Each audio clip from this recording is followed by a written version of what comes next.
Behind Zach tonight, Besednik, Ankiel, and DeJesus in the outfield. Cayaspo, Betancourt, Getz, and Butler on the dirt.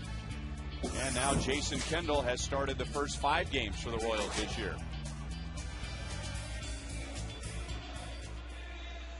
There are so many things you can say about Zach, and Jason Kendall knew all about him and studied him on video, and then got a chance to catch him in spring training and then on opening day against the Tigers, and just talking to him about that. He didn't realize that Zach was as intense as he is. Now he says anyone that wins the Cy Young Award has to be pretty intense, but you know, Zach from a distance just looks like a guy who's really calm out there on the mound, but behind the plate looking out at Zach, you can really see the fire in his eyes and the competitive nature, which you can imagine is right up Jason Kendall's alley. Well, Jason's a very good competitor also. And I think last year you saw a couple games where, especially one game here, Zach threw a wild pitch that got by Miguel Olivo, but before Miguel could turn around to see where the ball was, Zach had already ran by him to field the ball in the backstop and try to make it throw to second base. So he competes to win. Across the knees, strike 1 to Jacoby Ellsbury.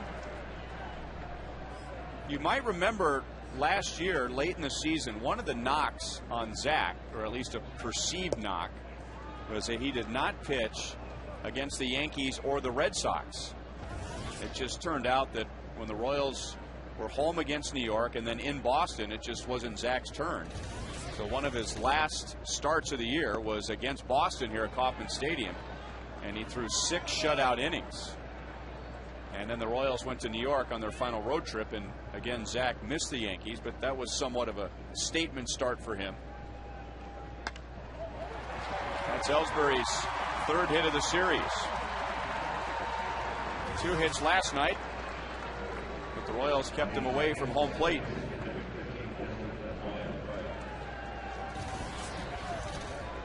"74 beautiful degrees." Started at 6:11 Central Daylight Time. Time and temp brought to you by The Parking Spot. Easy to spot, easy to park. The Parking Spot at KCI.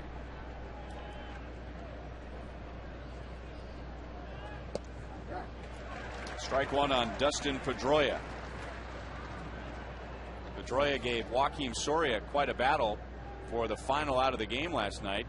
Joakim finally getting him on a fly ball to right field. Pedroia 0 for 4 with a walk.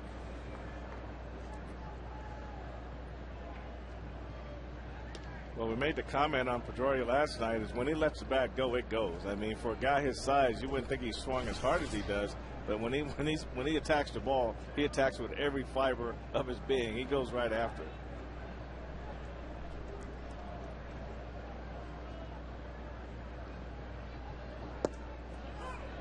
One ball, one strike.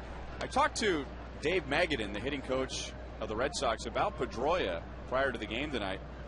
And this will be interesting to watch. He says, you know, he's actually pretty quiet and he's pretty short from his stance to making contact, but he has a pretty violent follow through, which makes his swing look more wild and out of control than it actually is. Royals force out Ellsbury at second base. Pedroia at first with 1 out. Victor Martinez coming up, and let's check in with Joel Goldberg. Well, there's no one on the Red Sox about Zach Greinke more than Victor Martinez. 41 career at-bats against Greinke. That's 4th most in baseball behind Paul Konerko, Jermaine Dye, and Brandon Inge. So I asked him about him. He's got a great batting average against him. Has done well throughout his career, 341 batting average. He said, I knew from when he was a rookie, as soon as I saw him, that he was going to be good from the beginning. He's gotten more comfortable, always been able to change those speeds. I asked him, how's he done so well against him? He said, I don't know. I just go up there, battle. He's the kind of pitcher that you don't know what he's going to throw, so when he makes a mistake, you have to capitalize on him. He's been able to do that, 341 batting average, guys. All right, thanks, Joel. And ball 1 to Martinez, who was 0 for 4 last night, and him do a key double play in the middle of the game with Kyle Davies on the mound.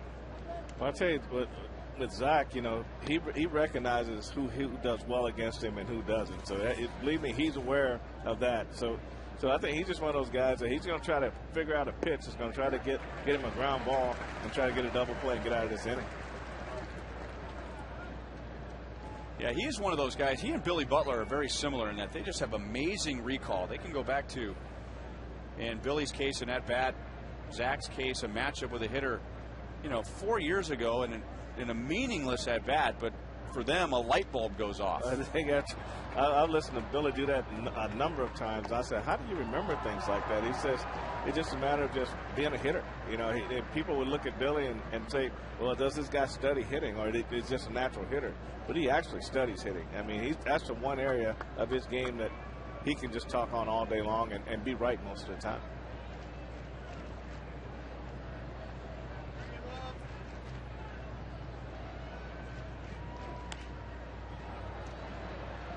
Had to play again off to the third base side.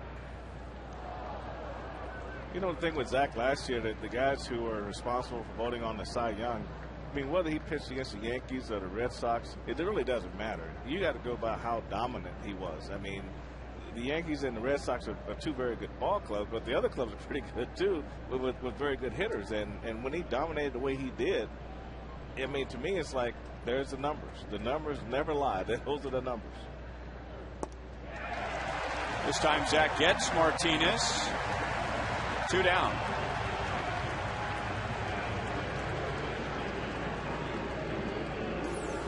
And one thing about Zach is they can really anticipate that slider down and into those left-handed batters. But here, look at this changeup, Ryan. It just goes right to the outside corner and just goes completely against what he did last year. Last year, he would have thrown a hard slider down and into a left-handed hitter. And a fastball swung on and missed by Kevin Youkilis. 1 for 4 with a run scored last night. And as the Kia scouting report showed us, Youkilis has never gotten a hit against Zach. He's 0 for 7.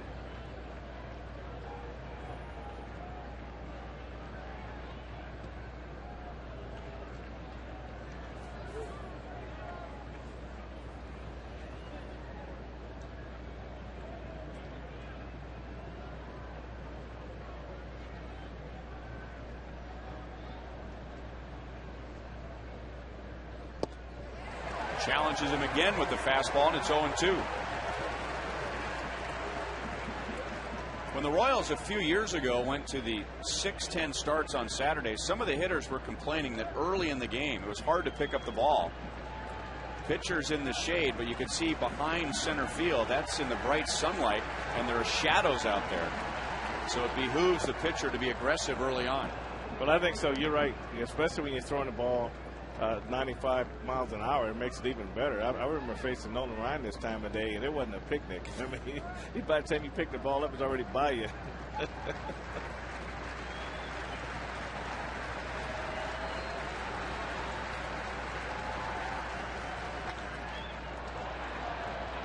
This will be a long run for DeJesus, and he won't quite get there.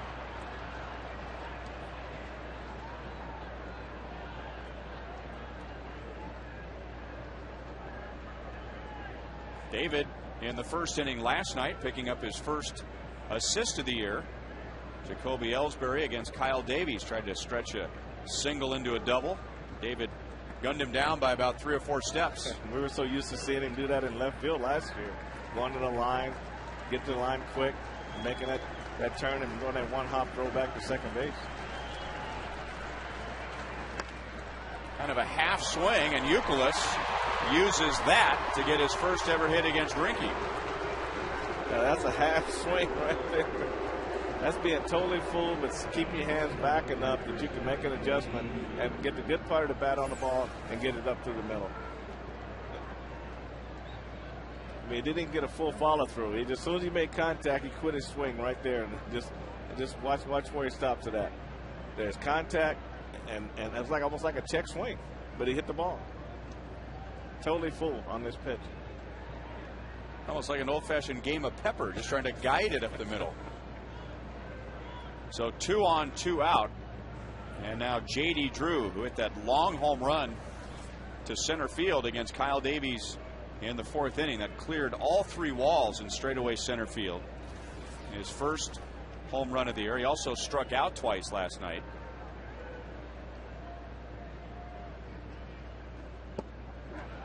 And a slow breaking ball makes it 1 ball, 1 strike. 76. And he can They can even go lower. We've seen him in the upper 60s with that curveball.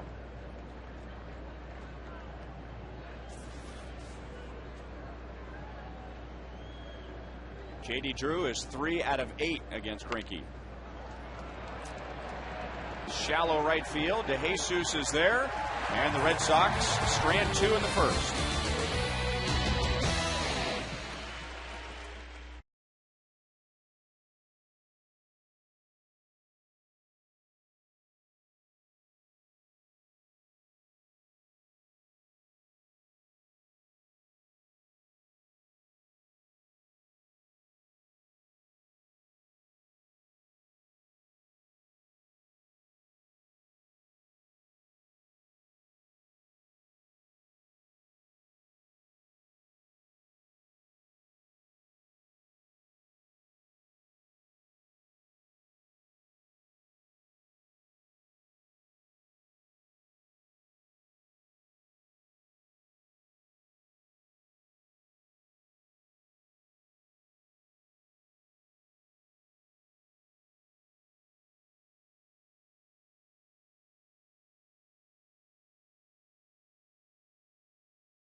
Kansas City jersey giveaway. On the left is the Billy Butler jersey from a couple of years ago. Last year was a number 40 for 40 years of Royals baseball. And on the right, the dark blue jersey, which was given away tonight. And a big crowd watching as Zack Greinke throws a scoreless top of the first, and now big 29-year-old Josh Beckett, who's trying to shake off his last start against the Yankees. He didn't even get through the 5th inning. It was the worst opening start of Josh Beckett's career. He gave up 5 runs, 8 hits in 4 2/3 innings. Also allowed a couple of home runs.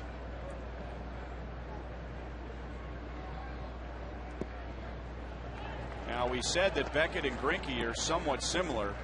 The difference is Zach has the hard slider. For Beckett, it's the curveball. It's the curveball. And the one thing about Beckett, no matter how hard he's getting hit, he won't back off. I mean, he'll still be competitive. He'll still compete with you, try to make that pitch and try to get you out. David went around. And that's the curveball. And David, familiar with Beckett, although he doesn't have very warm feelings, warm memories. He's 4 out of 22 with that strikeout. Red Sox defense, Hermita's in left field tonight. Ellsbury shifts over to center. J.D. Drew in right. Mike Lowell makes his first start at third base. And Jason Varitek makes his first start behind the plate. Terry Francona in his 7th year as manager of the Red Sox. Red Sox last 2 years have had losing records on the road. Of course, they have a huge home field advantage at Fenway Park. Boston was 2-2 here at Kauffman Stadium, and overall against the league they were 39-42 away from Boston.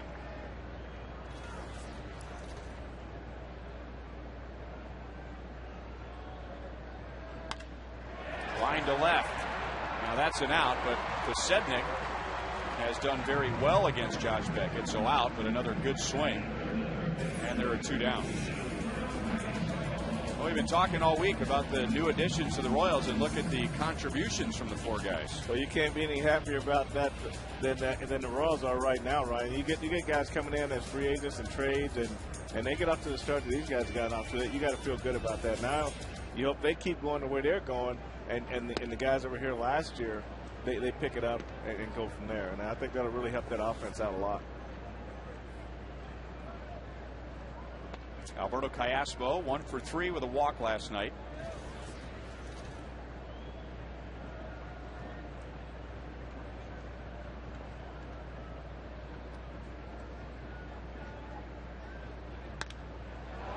Drilled to right and deep. Into the corner, J.D. Drew, and it's up against the wall. So Cayaspo, who had 41 doubles last year, has his first of this season.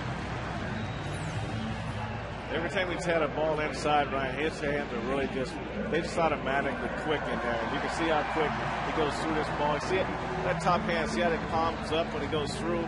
Then that keeps it through the ball. And then when then the top hand turns over after he gets through, after he makes contact. Very good swing, very good look at it.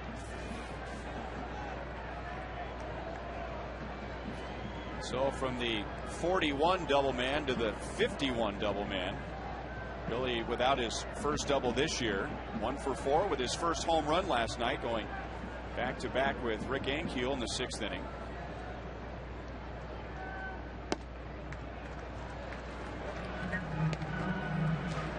Talking to Billy before the game tonight, and I asked him about that play when the ball popped out of his glove.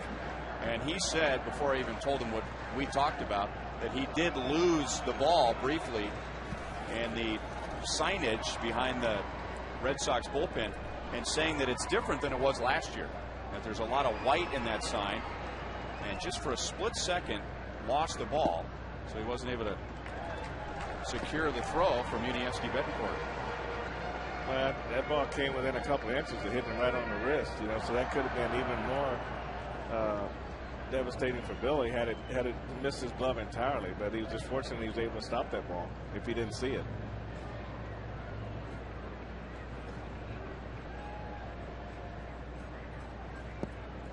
You know, Billy also pointed out to me that infielders, like pitchers, will throw with movement, and that Billy, for that particular batter, was playing way off the line at first. So he had a long run to first, and by the time he looked up, he didn't have much time to judge the ball and adjust himself if the ball is going to cut or sink, because sometimes an infielder will cut, they don't mean to, but they'll cut or sink the ball. If you don't have the time to get that four-seam grip, you're right, the ball will move or cut on you sometimes. But Billy kind of put me in mind of a wide receiver. You know, you run your route, and when you look around here, the ball's already coming, so you got to be ready to go.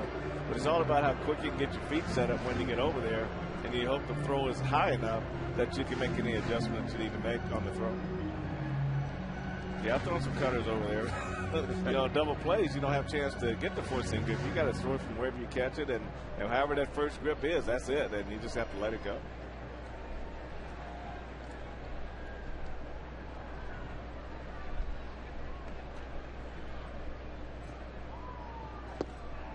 And a 4-pitch walk. So with 2 outs and nobody on, a double and a walk, and now Rick Ankiel.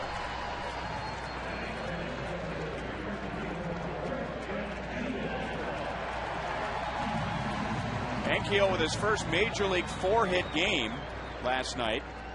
Included a home run, a double, also stole a base, scored a run, drove in 3. That's a night.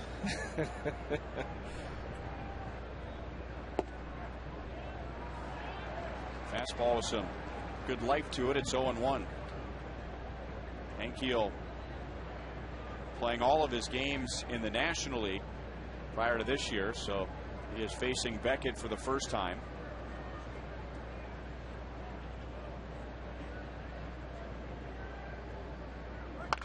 Got on a curveball and drives it into right. Cayaspo coming around third to score, and Ankiel is driven in 4 in the series.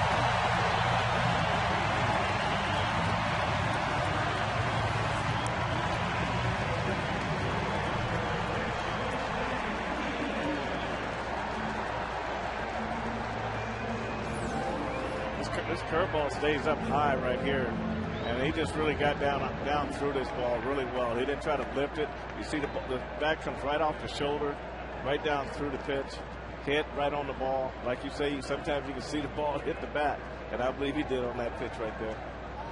That curveball just stayed right up there and just had hit me on it, you know, and he just made a good pass at it.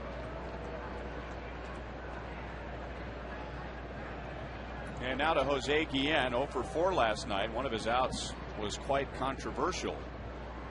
Jose thought he had fouled a pitch off. The home plate umpire said he didn't. Jose has 24 career at-bats against Beckett, 6 hits.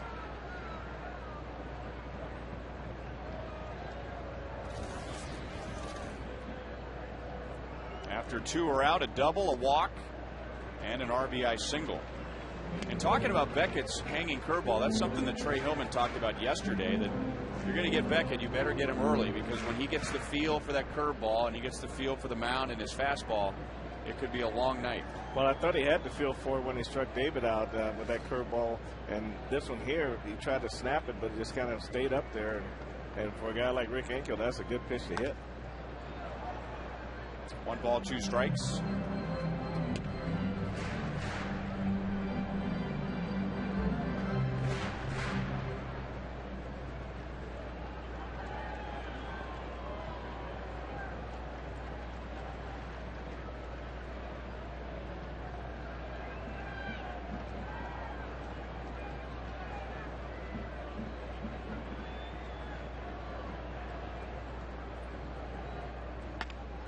Fastball hits it right to Pedroia.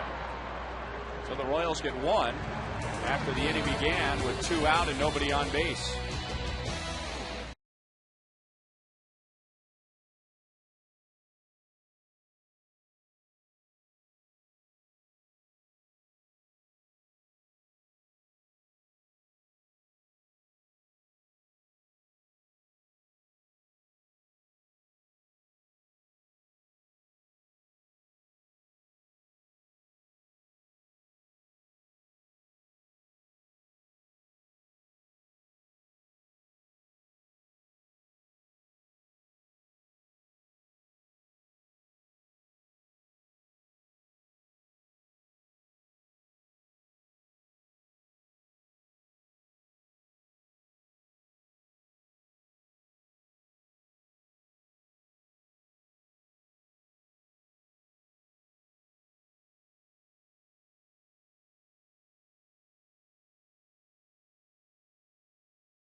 Jack Greinke takes a 1-0 lead into the top of the 2nd inning. Worked around a couple of singles in the top of the 1st. Veteran 3rd baseman Mike Lowell takes a strike. Adrian Beltre is now the everyday 3rd baseman.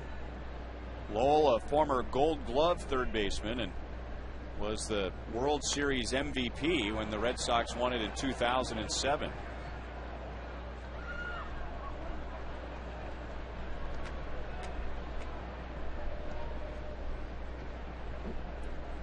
Last year, Lowell had problems with his right hip, and then during the offseason, the Red Sox, that they had a trade with the Rangers to send Lowell to Texas, but during a physical, they discovered that he was having problems with his right thumb, which he eventually had surgery on.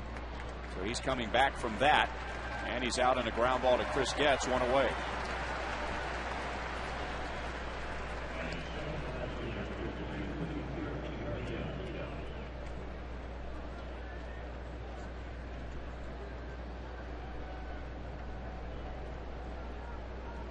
Let's find Joel. Where are you? Out of the party. And great crowd here today, kind of like opening day, where if you start walking along the way here, I was before, but there's a pretty good mist from the fountains coming. It's 2-3 deep everywhere. Fans were getting here, guys, as early as noon today, waiting for those sports. Well, I think we got the meat of that report. And they were here early. They were lined up when we arrived today, as Bermuda is out on a ground ball back to Zach. The dark blue Fox Sports Kansas City jerseys, and they are scattered throughout the ballpark tonight. That's to the first 35,000 fans, and I think there's more than that here tonight. Well, I think you're right. We were close last night, but I think I'm just going to let this one kind of play out in terms of trying to guess how many people are here tonight. But, you know, coming, like you mentioned earlier, we came to the ballpark today and all the people were already here. It kind of gives you the feeling, like, am I late for this game, you know, because they were here. Jason Varitek, who has caught more games than any catcher in Red Sox history. He is the Red Sox captain, and for the first time he is a backup catcher, at least the first time in a long time. Behind the plate for 4 different no-hitters as a catcher for the Red Sox, including John Lester against the Royals a couple of years in Boston. And sometimes we use terms like this loosely, but it certainly applies to him as it does to someone like Jason Kendall, where you really do have an additional member of the coaching staff on your 25-man roster. That can help a manager tremendously too, Ryan, because that's like a second set of eyes. You know, he can come in and he can say, well, the ball's not moving quite as well. He's really not hitting the spots. And this is that improved changeup that Zach has been working on. Now he's got it going down. But the manager really relies on a catcher like that, because it can really mean the difference between taking a guy out, a hitter early, or leaving him in to face another hitter. Zach didn't hit his spot, but that was still pretty close to being a strike. 3-2. Well, Fox Tracks is going to tell us. I think a lot of times you get the catcher that sets up in a spot and he has to reach back across his body. The umpire doesn't really track the ball as well. But Fox Tracks, they tracked it right on the inside, inner half of the plate.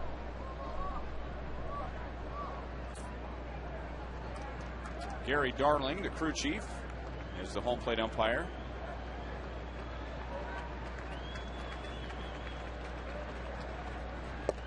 Changeup. Varitek thought it was a fastball up and in. He bailed out, and it hit the inside corner.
Drives in another run. Here's tonight's You Call It. First, the sweepstakes rules. Remember, you can enter for a chance to win a suite for you and 11 guests. When you participate in Sprint You Call It, you'll get a bounce back text message, which will show you how you can enter in the sweepstakes.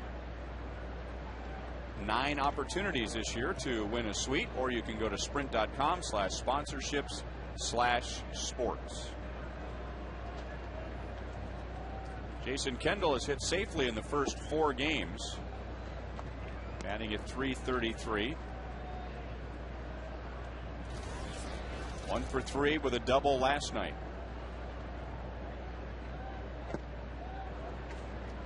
95 with a fastball. It's 1-2. In the first inning with 2 outs, nobody on, Cayaspo doubled, Butler walked, and Ankiel singled home Cayaspo.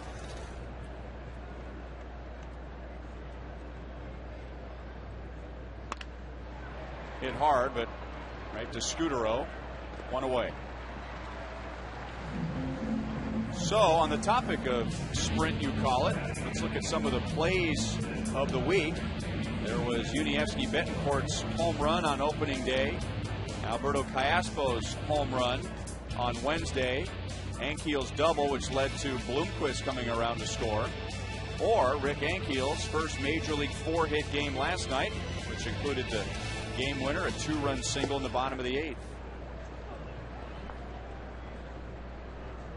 Text 432-432, enter keyword Royals, followed by a space.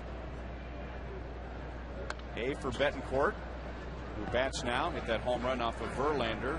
B for Cayaspo, C for Ankiel on Wednesday, or D for Ankiel last night. Standard text rates apply. Frank, your thoughts? Well, I kind of like that base hit he got last night to win the game. But I think that all those are big hits for the Royals. But I think last night with Ankiel breaking out like he did and supplying the offense that he did, I think that's something that we've been looking for. And it was nice to see it last night. Nice to see it so early. Mike Lowell still has the Gold Glove over at third base. So on the topic of good plays this week, that one would qualify. 2 down. Well, anytime a right-handed hitter hits a ball down the line, you kind of expect it to go for a base hit. But Mike Lowell's been patrolling that area for a long time and playing the same way. And even with that right hip, he got a real good crossover step and a dive to get to that ball. How about that throw to Youkilis? You know, it's a play that we just get used to seeing so often, but I mean, how quickly he got to his feet. He had no time to find his target. Of course, he's made that throw a million times. And it was a perfect strike to Youkilis. And just how quick he let it go, too. And, you know, that really goes back to feet. And you can't throw quick until your feet get set quick. And once you catch the ball, now your feet really have to start moving. And that's how they just turned and let it go right there.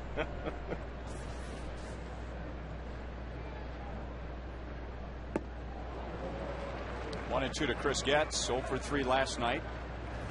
And like Jose Guillen, had a controversial plate appearance late in the game. He thought he had a bunt hit, but that was taken away by the home plate umpire, who claimed he was out of the batter's box. And by the way, we got some clarification on that.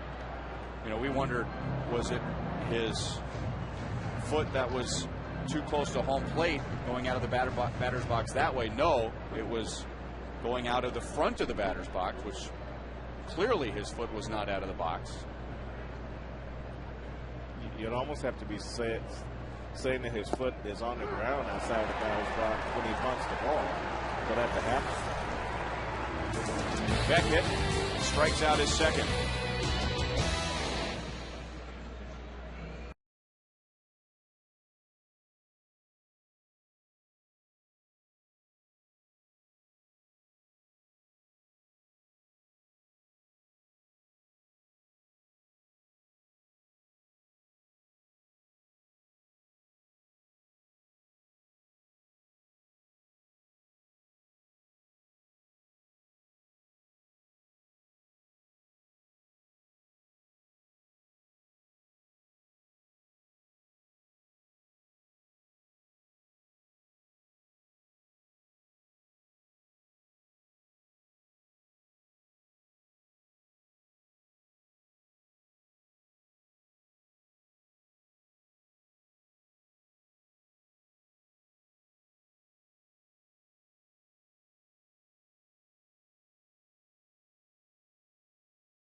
In the bottom of the first with 2 outs, Alberto Callaspo doubled to right against Josh Beckett.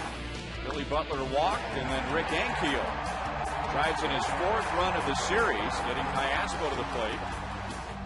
And now to the top of the 3rd with fans scattered about Kauffman Stadium. Very few empty seats tonight. These fans enjoying the outfield experience. The Royals have a 1-0 lead. And Zach back to work against Marco Scutaro. Hitless last night, but walked and laid down a sacrifice bunt.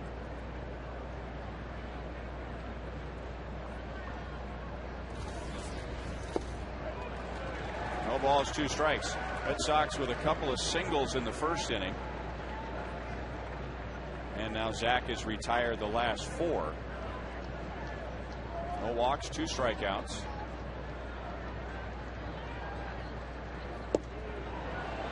Just a little outside. I don't think Zach was happy with that call. He's a little frustrated with that pitch right there. He thought he had a strike call on that one.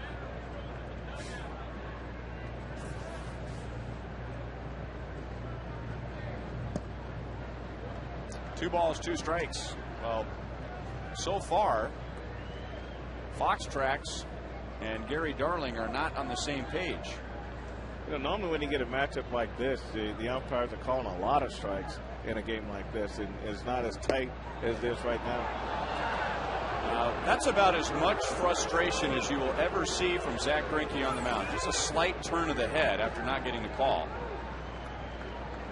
You just see him kind of sigh in frustration. That's twice in this plate appearance.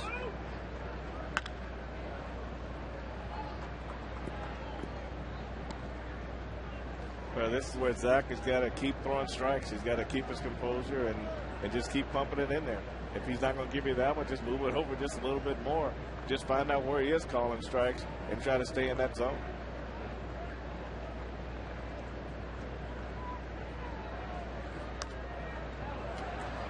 And we stay at 3 balls, 2 strikes.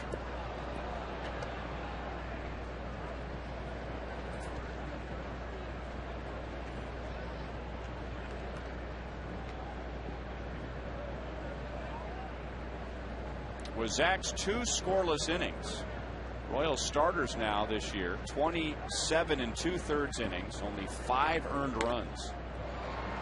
Shallow center field, long run Ankiel, and he's there.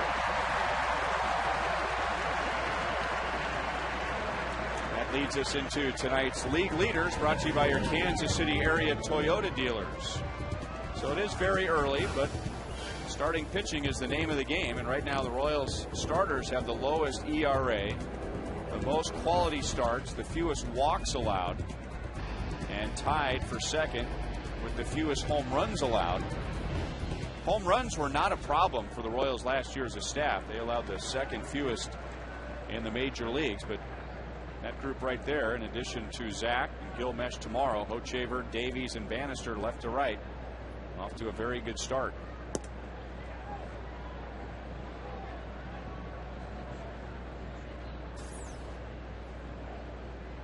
Zach 1 earned run in 6 innings on Monday. Luke 7 2/3 scoreless on Wednesday.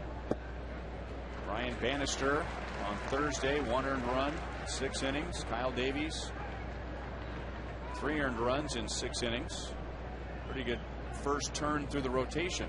Real good pitch counts also. You know, everybody under 100 pitches in 6 innings. That's a different sign than last year when the pitch counts were that much, maybe in the 5th inning for a lot of guys early.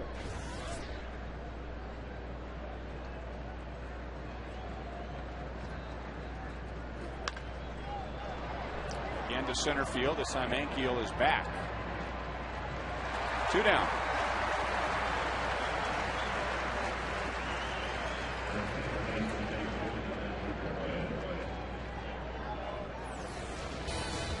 Royals baseball brought to you by the United States Census 2010. We're in the home stretch for the 2010 census, and it's not too late. Fill out and mail back your census form today.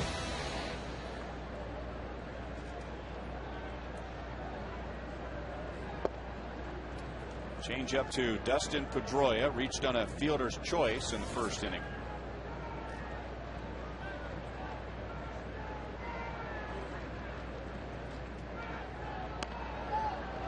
this half swing will not produce a hit. It's Zach's second straight 1-2-3 inning. He's knocked down the last 7 Sox.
Service League, instrumental in founding the first Healthy Families program in the state of Kansas, which is a home-based child abuse prevention program that works with new parents. And tonight, Mary is enjoying the game from the Buck O'Neill Legacy seat. David DeJesus 0 for 2, struck out his first time up and now flies to left. So 1 pitch, 1 away for Beckett in the bottom of the third. Remember to browse the largest online selection of official caps, t-shirts, jerseys, collectibles, and more. The Royals.com shop has the latest apparel, nostalgic memorabilia, and authentic classics for the whole family. Shop from the comfort of home, 24 hours a day, 7 days a week. Scott Posednik is a tough luck 0 for 1, line to left his first time, and that makes him 5 out of 11 against Beckett, so he sees Beckett well. That's another comparison we can make between Beckett and Greinke. Those are 2 pitchers that Posednik has very little trouble with. Well, those guys got those short swings. They're always going to be harder to get out. Guys who want to hit the ball the other way. And when I watch him, I mean, he's just nice and short. And the Royals have hit some line drives to left field here, but the left field has been playing pretty shallow to take those hits away.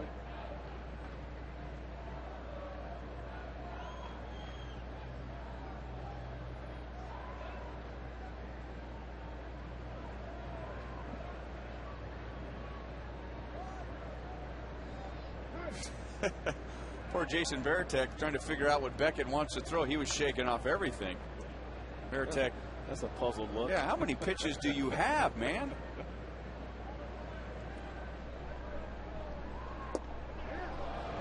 Well, Posednik was trying to do that little swinging bunt, but in order for that to work, that ball's going to have to be a little further away from the kneecaps. Right, you're going to have to recognize the pitch before you commit to that. He committed early, and this ball could have gotten it right on the kneecap. Now, we hate to do that to one of our guys, but that might have to go on the list. That's got to be number 1. Yeah. We're going to keep a book. I think we are.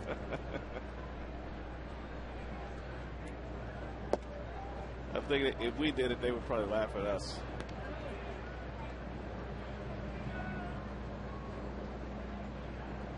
Callaspo doubled and scored with 2 outs in the first inning.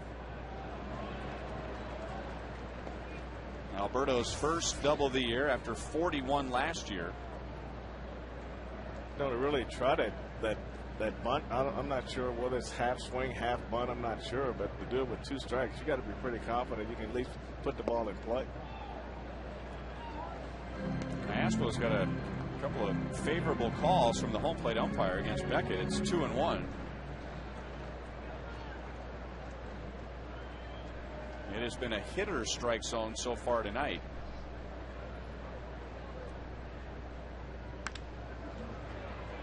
Big bounce for Youkilis. And the Royals are down in order in the 3rd, and now Beckett has retired 7 in a row.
Explore a menu of soups, salads, sandwiches, and breakfast items at Panera Bread. By Steel Outdoor Power Equipment, yard care solutions start at steeldealers.com. And by AT&T UVerse, a better TV experience. Visit att.com for details. Still 1-0 Royals. Greinke and Beckett settling in. They have both retired the last 7. Zach struck out Victor Martinez in the 1st inning. 2 strikeouts for Zach so far.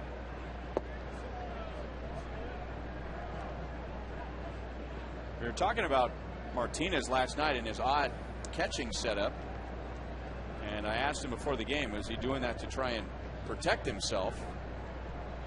That's where you were going, I think. And he said that he had not caught a knuckleball pitcher before coming to the Red Sox, and that's just what they told him to do.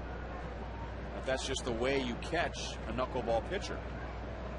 And so, having little experience, he said, all right, I'll give it a shot. Ankiel all the way back. Great play.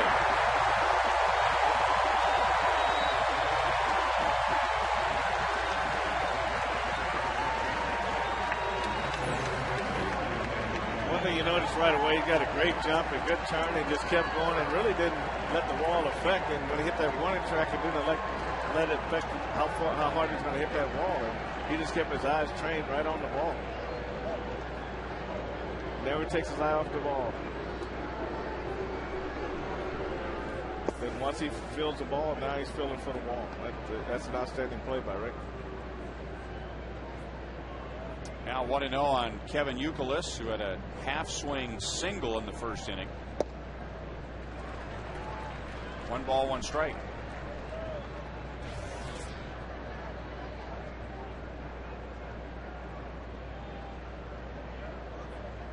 That was Youkilis' first hit ever against Greinke. Excuse me. Did he go? No.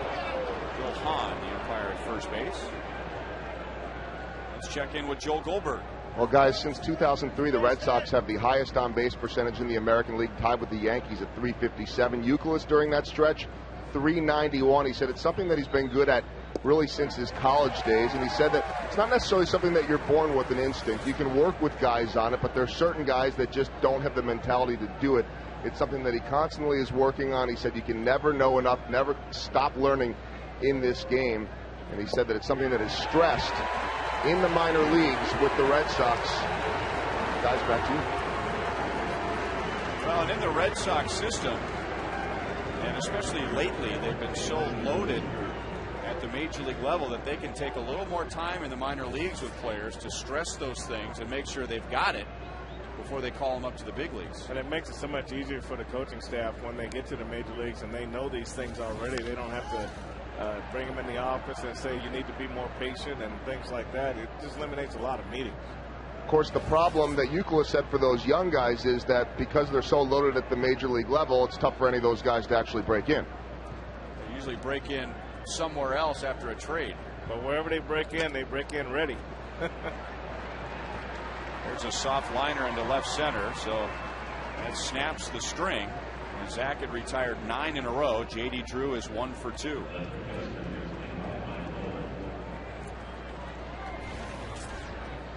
Don't forget, before and after every game on Fox Sports Kansas City, join us for Royals Live as Joel will bring you the latest Royals news and breaks down the game's action. For complete Royals pre and post game coverage, tune in for Royals Live here on Fox Sports Kansas City. Curve for a strike to Mike Lowell, grounded to second in the second inning.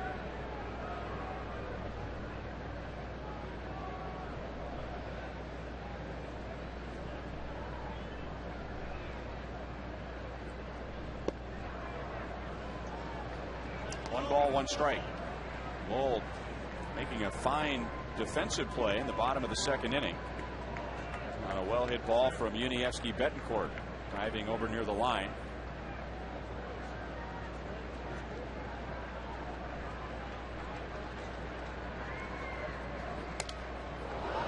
That is a broken bat, and that will go on the list, and that is the end of the inning.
You flip it around, go have some barbecue, and you won't mess up your brand new Fox Sports Kansas City jersey.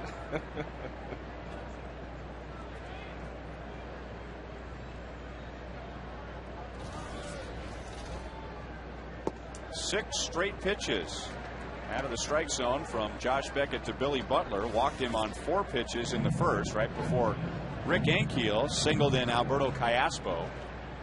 Beckett now is retired 7 in a row. Butler, Ankiel, and Guillen coming up in the 4th.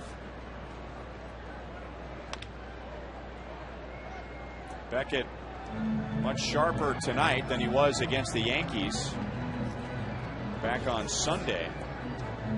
He and Zach have topped out at 96 miles an hour so far tonight in our Roadrunner Turbo speed pitch comparison. You can double your speed with Roadrunner Turbo from Time Warner Cable.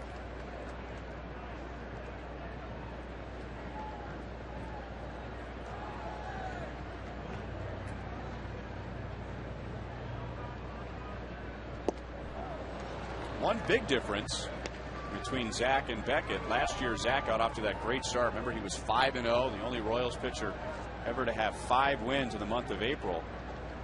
Beckett had an ERA over 7 in his first 5 starts last year.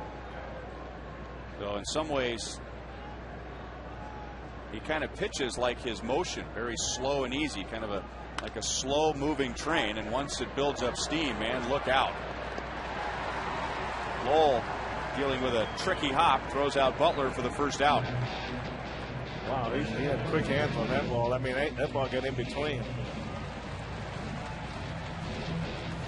So back in the first inning, big curveball, and Anchor rifled a base hit to drive in Castle with the go-ahead run. Now he gets a great catch in the center field over his head, 1 step away from the wall.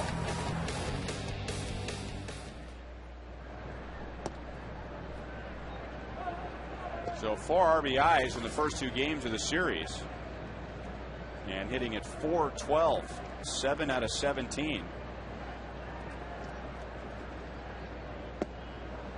Made that nice running play, and you might remember last year a great play that he made that turned out to be very frightening when he was with the Cardinals and went slamming into the right field wall with his right shoulder and was on the disabled list for quite a while with the right shoulder injury. Could have been a lot worse than that. I mean, he turns his head an inch one way or the other, and you're looking at a serious neck injury. And it went down as a right shoulder injury, but Rick said it pretty much jolted his whole body. His neck hurt, his head hurt, his oblique on the opposite side hurt. I mean, he just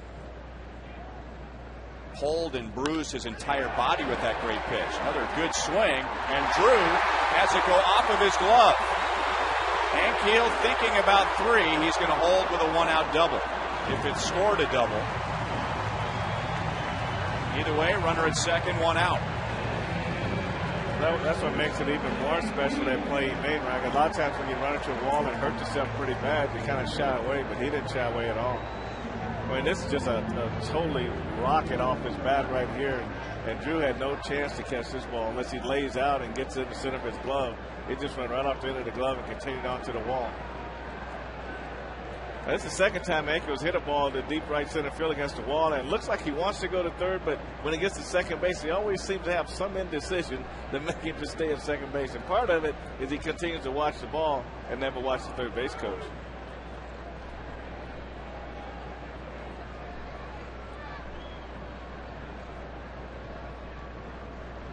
Jose Guillen grounded out his first time.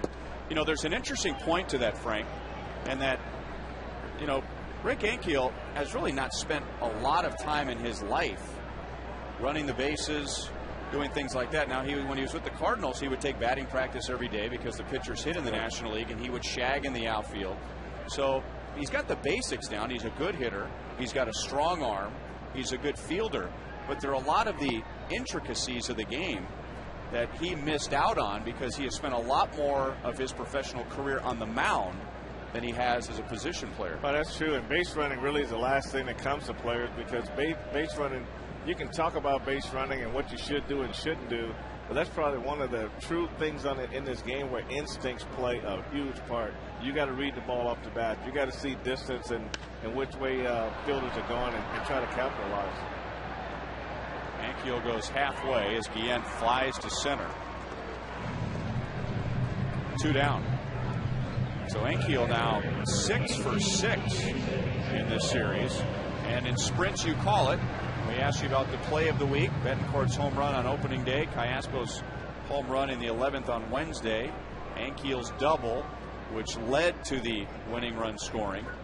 Or his 4-hit game last night, and 57% like what they saw last night. Keep voting. Text 432-432. Enter keyword Royals, a space, A, B, C, or D.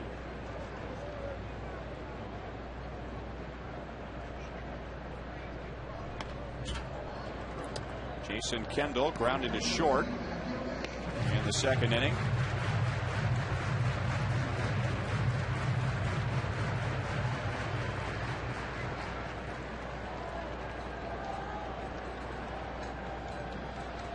Josh Beckett 5-0 in his career against the Royals. Last year 2-0, 15 innings and 2 starts, 2 earned runs. To the left side, and a routine play for Lowell, and that's the inning. Ankiel with his 6th hit in the last 2 games, but no runs for the Royals.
Inning, 2 for 2 again tonight. And when Rick Ankiel was signed by the Royals, it was kind of a controversial move.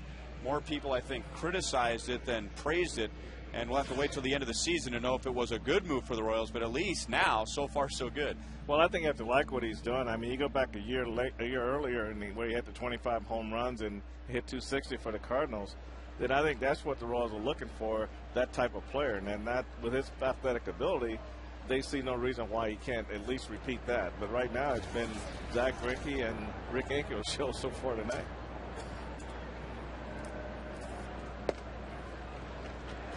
A strike to Jeremy Hermida.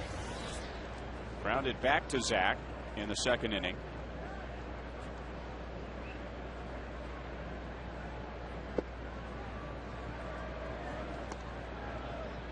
Hermida drafted by the Marlins in the first round in 2002, and then made baseball history in 2005. Became the first player in Major League history to have a pinch hit grand slam in his first Major League at bat, and right on cue drives it to deep right to tie the game.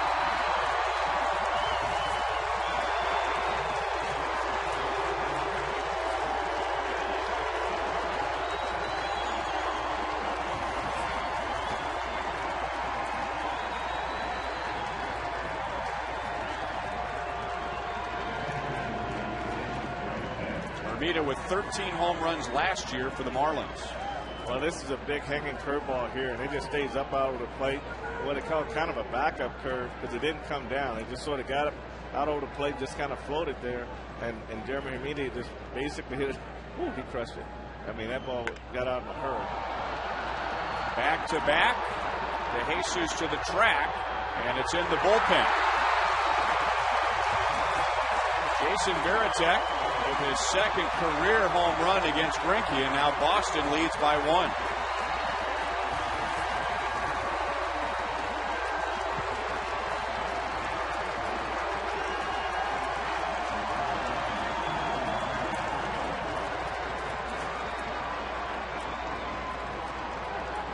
saw back-to-back last night, and we've seen back-to-back here so far, the same pitch.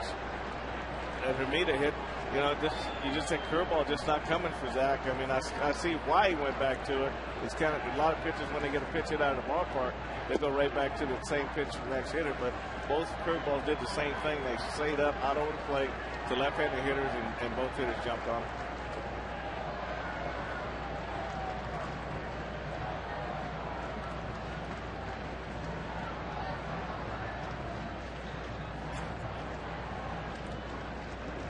Zach last year gave up only 11 home runs and 229 in the third innings.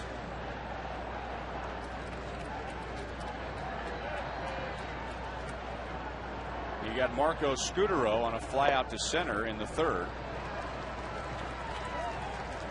1 ball, 1 strike. The one pitch you haven't seen much of tonight is the slider. He's been more curveball, changeup, fastball. And the slider's usually been the pitch that he's been throwing the more to left-handed. Well, that breaking ball stayed up, and Scutaro lines it to center field. So 3 straight hits on breaking balls up. Scutaro 1 for 2. Well, usually that's a good sign, Ryan, where you might have to go to another pitch. You might have to leave it. He might have to leave it for a little bit and try something else, and then just go back and see if it's, because you can lose that pitch during the course of a game if you're throwing a lot. So you just let it go for a while, go maybe with the slider, and then try to search for it and come back to it at a later time.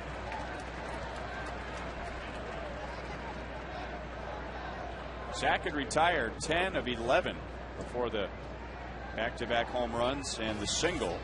Ellsbury singled in the first, 1 for 2. Scutaro got a very good break, and Kendall's throw is a little late. Not a bad throw, but Scutaro, kind of a running lead, steals his first of the year. Yeah, he was off and running right away. Got a great jump, and Jason had a tough pitch to handle. But even though it was a tough pitch, he got off a great throw. But Scutaro really stole that off Zach all the way.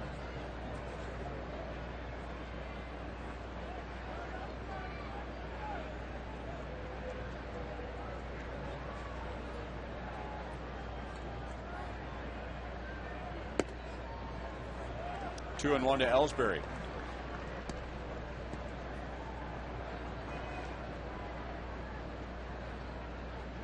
Well, every now and then a pitcher can deal with a number 8 or a number 9 hitter, number 7 hitter in this case, hitting a home run, because you want to go after those guys. You don't want to mess around. Now this lineup's a little different. They've got some thump down there, but would you rather get beat by one of those guys with a fastball or with a breaking ball? Is Zach beaten by the breaking ball to those 2 home runs? Well, if you know you can throw the fastball by certain guys, you let their swing. You know they have long swings. You do them a favor when you slow the ball down and throw curveballs. But you also have to recognize that if this pitch is working for you and they're not putting it in play, then you're going to stay with it. But he threw the same pitch back to back. Both pitches stayed up out over the plate. Then that's a good sign that you maybe lost a feel for it and you have to go a different direction. But like you say, to me, the lower part of the order, you tend to want to go more aggressively after and then pitch a little bit more effectively to the guys in the middle. Reaching, and Ellsbury out, but a productive out. Scutaro moves to third with 1 away.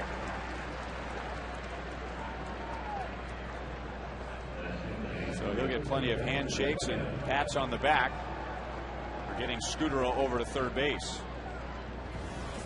I think that's one of the most unselfish things that hitters can do. And if they realize that, hey, your teammates know what you're supposed to do, you go up there, you get it done, you get more pats on the back than maybe hitting a long drop fly ball to the outfield that gets caught. But it's just a total giving yourself up, and they can see what you're trying to do at the plate. And now Pedroia hit on the back of the leg.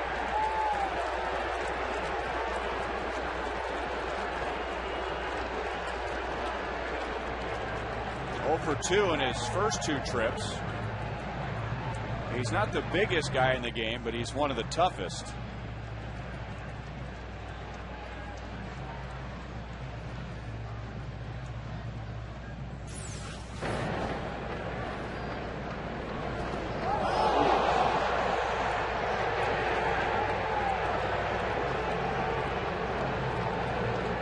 got right in the back of the hamstring right there. That's one you gotta kind of watch as the game go and hope it doesn't tighten up on you.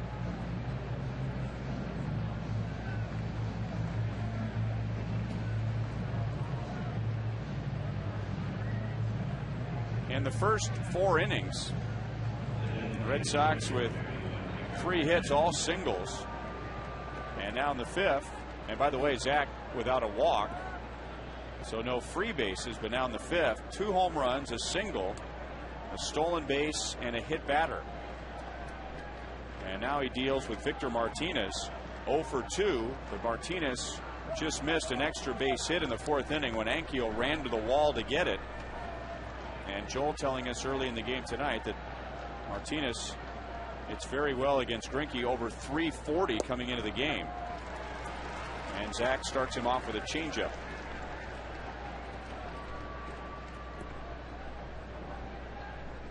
So Martinez, who hit so well against the Royals last year, whether he was playing for the Indians or the Red Sox, and the Royals have held him to 0 for 6 in this series. Hit into a big double play against Davies last night, and a chance for another one right here. Out at second. Butler keeps his foot on the bag. 6-4-3. So the Red Sox get 2, no more on the back-to-back home runs, and the defense helps Zach out with a double play.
Veritek, and back come the Royals. Yuniesky Betancourt, who lost a hit on a diving play by Lowell in the 2nd inning, goes after Beckett's first pitch in the 5th, and he's 1 for 2. Here's tonight's AT&T trivia question. Who are the 2 pitchers tied for the most wins all time for the Boston Red Sox?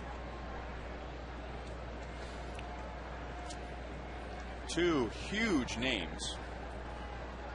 I know one, but I don't know the other. Well, what's the one you do know? Clemens. Very nice. V1. Roger Clemens is 1.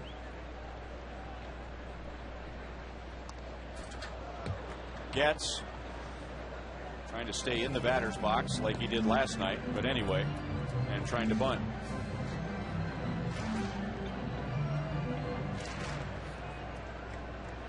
Last night, Tim Wakefield started for Boston, and he is chasing these 2. It's Clemens, another pitcher, and then Tim Wakefield, the top 3 in wins in Boston Red Sox history. Gets called out on strikes his first time, grounds it up the middle, and Scudero, I don't know if he could have made that play without touching second base. Just led him right to the bag. Just like that, 2 outs. I'll give you a hint, Frank. Zach Greinke. No. You said Red Sox pitcher, right? My hint was Zach Greinke.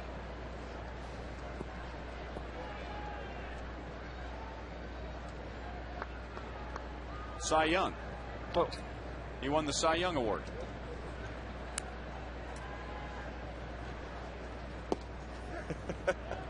That was a pretty good hint, wasn't it? I'm thinking about awards. I think about the guy they named it after. The 2 pitchers with the most wins in Red Sox history, Roger Clemens and Player's Choice.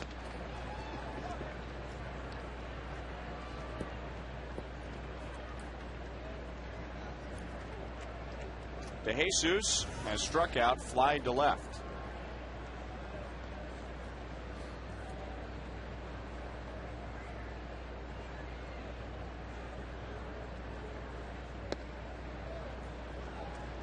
One ball, 2 strikes.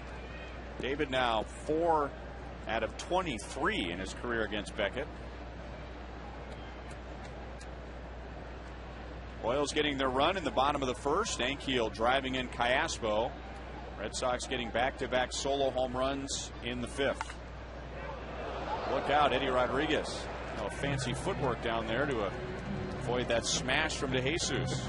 You know what that feels like. Oh boy, it's no fun. Yeah, when your left-handed hitter hits one like that, you just got to remember the ball is hooking toward the stands, so you have to go forward and not go backwards. If you go backwards, the ball's like the ball's chasing you.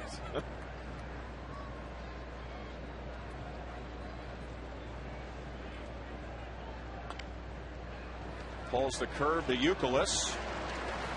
Royals down quickly in the bottom of the 5th.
We head to the 6th inning.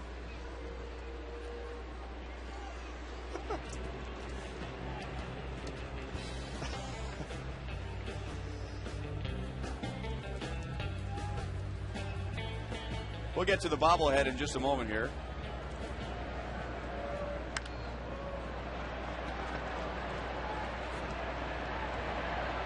You can't beat fun at the old ballpark. Anyway, the Royals will salute American League Cy Young Award winner Zach Greinke by honoring him with a bobblehead. That's coming up on April the 24th to the first 20,000 fans. That's a Saturday with the Minnesota Twins in town. For details, go to Royals.com or call 1-800-6-ROYALS.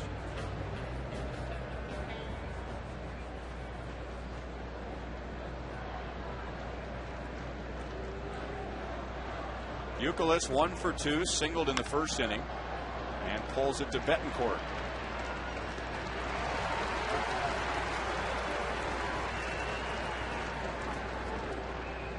There are Red Sox fans here tonight, and they love Kevin Youkilis. They just love to say Youkilis. It doesn't matter whether he takes the field to go to first base, walks to the on-deck circle, hits a home run, or in this case grounds out to short. Somebody is going to say Youkilis. He'll never know when he's being booed. That's for sure. J.D. Drew 1 for 2 with a single.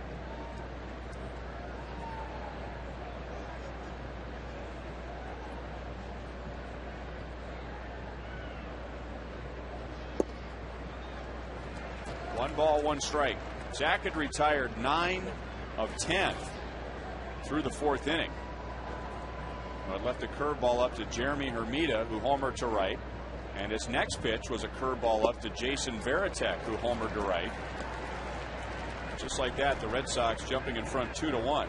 Could have been worse, as Marcos Scudero singled. Dustin Pedroia was hit by a pitch later in the inning, but Zach was able to get Victor Martinez to ground into a double play.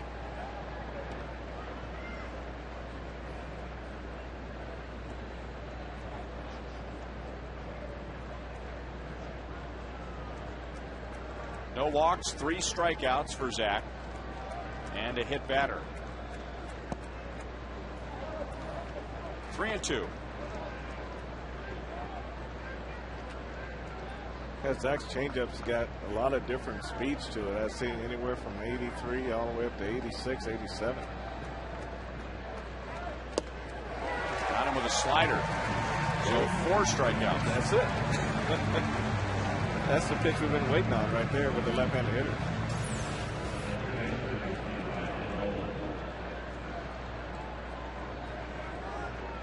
There's this back leg slider that's a little higher than normal, but that's the direction he wants it to go. And left-handed hitters all last year swung over the top of that pitch.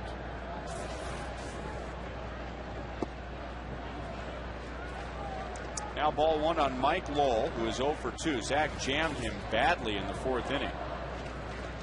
Bat just exploded in his hands and rolled about 20 feet up the first base line.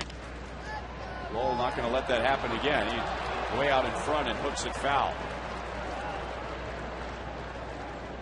Tonight's copyrighted telecast is presented by the authority of the Kansas City Royals and may not be reproduced or retransmitted in any form, and the accounts and descriptions of this game may not be disseminated without the express written consent of the Kansas City Royals Baseball Corporation. Yeah, after that jam shot from last at bat, that's when you go back to the dugout and guys just don't give you any eye contact. They just kind of cut their eyes at you. That's when, as a hitter, you just got to laugh about. Well, but veteran hitters will do that.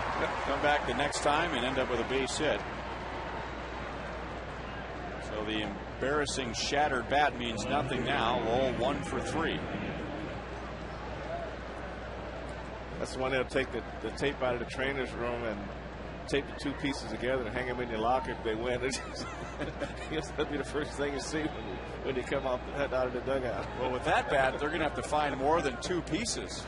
They tape about 17 pieces together. It's always fun when you win it. You can do some things to get away with it. Let's see if Jeremy Hermida gets anything but a fastball in this plate appearance after jumping on a hanging curveball and hitting an impressive home run to right field, leading off the 5th inning, his first of the year.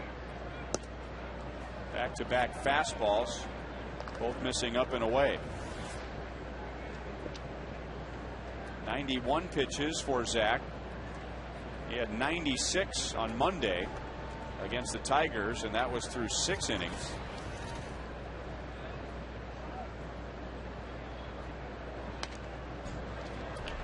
Two and one.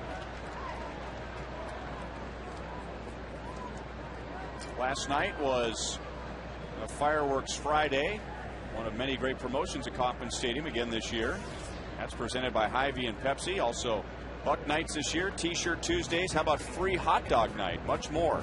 If you'd like the full lineup of promotions, go to royals.com/promotions, and you can also buy your tickets online.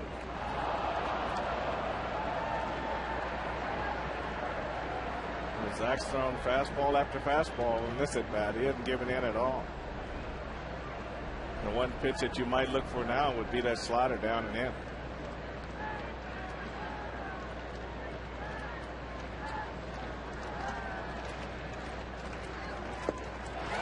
Slider stayed up, but Bermuda couldn't make contact. Inning over. Zach has struck out 5 in 6 innings.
You want or sell tickets to the games you can't make on StubHub, the official fan-to-fan ticket marketplace of the Royals.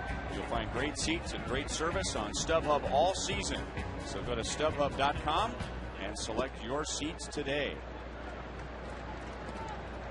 Well, the fans here tonight at Kauffman Stadium very close to being sold out, getting exactly what they expected. Great pitching from Greinke and Beckett. Red Sox in front 2-1. Royals run coming back in the first. Rick Ankiel with his 4th RBI of the series, driving in Alberto Callaspo, and the Red Sox getting back-to-back home runs in the 5th from Hermida and Veritek. And now it's 3-0 on Kosednik. Line to left in the first inning, struck out in the 3rd.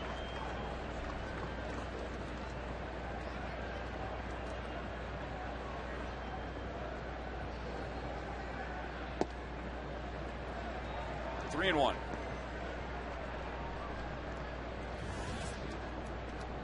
Look at that, 65 pitches in 5+ innings. Number 66 is deep into the left field corner, off the railing. It stays in. And Kosednik at second base with a double just missed a home run into the corner.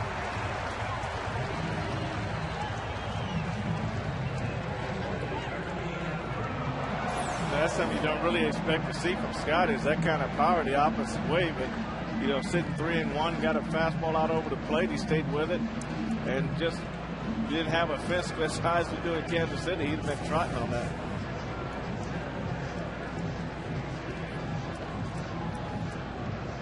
Kosednik saves his home runs for big moments. In 05, his first year with the White Sox, he did not hit a single home run during the regular season.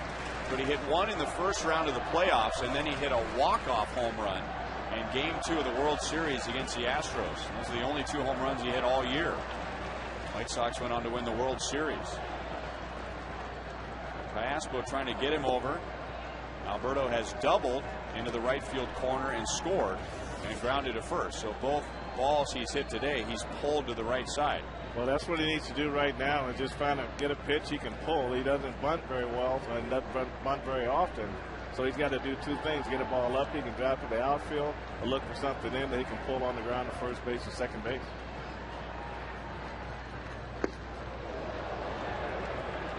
1-1. That pitch coming in at 95, but Beckett is so slow. He is so smooth with his motion that I bet it seems harder than that to the hitter. 95 is hard. And when it's coming in underneath the elbow, it looks even harder.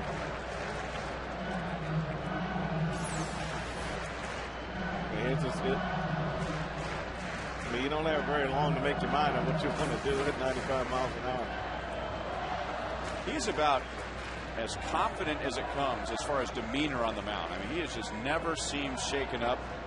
And there's a difference between being cocky and confident. He owns the mound when he's out there. Well, that's what you have to bring. When you got his kind of size and his kind of power, then you got to have that attitude when you step up there. Popped up to the left side. And Lowell makes the play.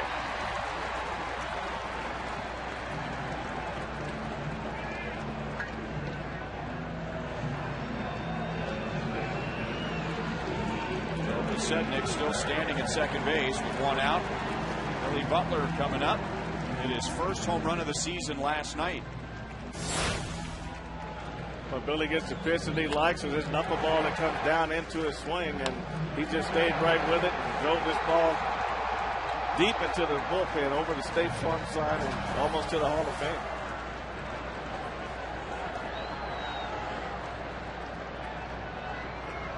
Billy has walked, grounded to third.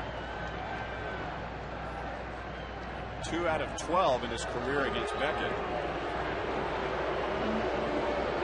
Beckett has never been short on confidence. He was the second overall pick in the 1999 draft by the Marlins. He's out of Texas, so he's got that swagger about him. And when he was drafted, he was asked, does he model himself after, say, Nolan Ryan or Roger Clemens or Kerry Wood, also out of Texas? And he says he does, but he was very young at the time. He said he expected to be better than those three.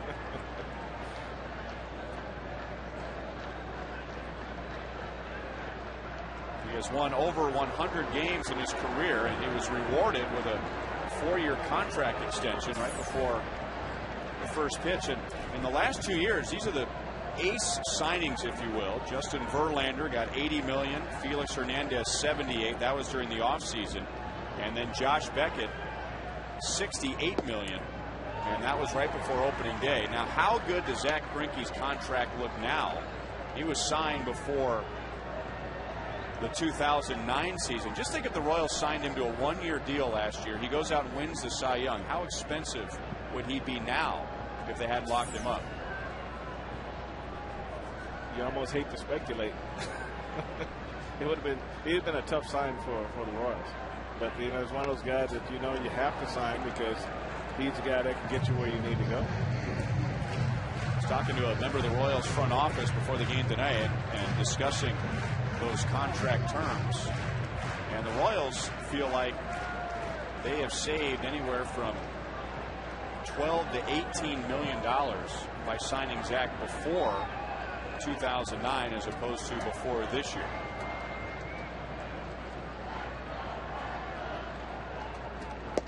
Billy takes a fastball. Well, he was not looking for that. And you can count on one hand all season long how many times Billy Butler will let a fastball like that get by. You know, a lot of times when he does that, he's looking for something else. And he's got to be looking for the curveball, but you can't be looking for a curveball. You always got to hit off the fastball and hope you're on time for the curveball. But Billy will guess sometimes. John Farrell, Red Sox pitching coach, is going to go out and talk to Beckett and maybe ask him, how much do you want to pitch to Rick Ankiel right now after Ankiel has gone 6 for 6 in the first 2 games? I think his attitude is that I'll take on all comers, but I think that it might be one of those, okay, you can pitch to him, but just try not to give me anything good to hit. 4 for 4 last night for Ankiel, and this is what he's done tonight. That's a base hit to right field right here to drive in the Royals' first run. Then the 4th inning, he just really turned on a fastball and just right off the J.D. Drew's glove for a double in the right center field. And this is long running catch in center field.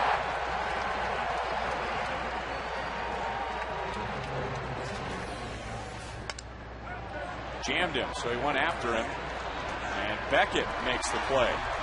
Royals get a leadoff double from Podsednik, and he never gets to third.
Starting tonight, going 2 for 2 and 2 for 3 now, 6 for 7 in the series. Jeremy Hermida and Jason Varitek back-to-back solo home runs in the 5th.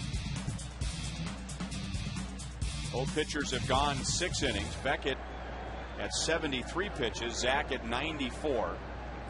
So the bullpen working behind him as he'll face Varitek, Scudero, and Ellsbury. Varitek struck out looking at a changeup in the 2nd inning.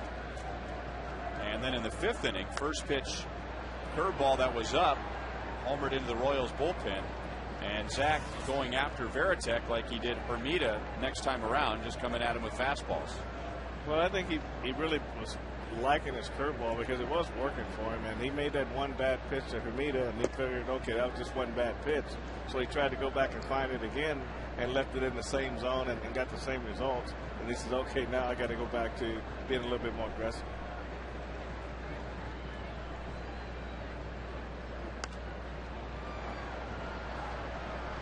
Well, having a lot more success with Varitek using the fastball. Dusty Hughes warming up after Scudero, who's next, a right-hand batter, then left-hand hitting Jacoby Ellsbury coming up. You know, a curveball coming into you look totally different than a slider. And as a right-handed hitter, I used to love left-handers that threw curveballs more so than I did sliders because the ball's moving faster, it's going down faster. So if you have what you hear scout terms slider bat speed, which is a little longer lengthier swing, then that curveball is going to be a lot easier for you to hit than that slider, especially when it stays up out over the plate.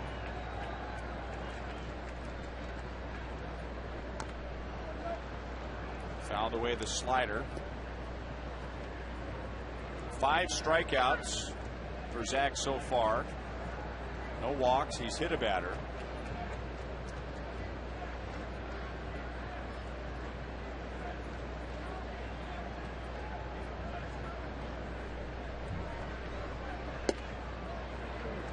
Full count.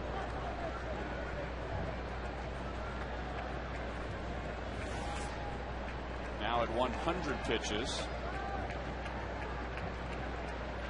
And this pitch here might decide whether he faces Scudero or not. Very high to right. And Jesus brings it down for the first out. So Varitek 1 for 3. And Zach will stay in to face Scudero. Singled with a stolen base in the 5th inning and flied to center in the 3rd.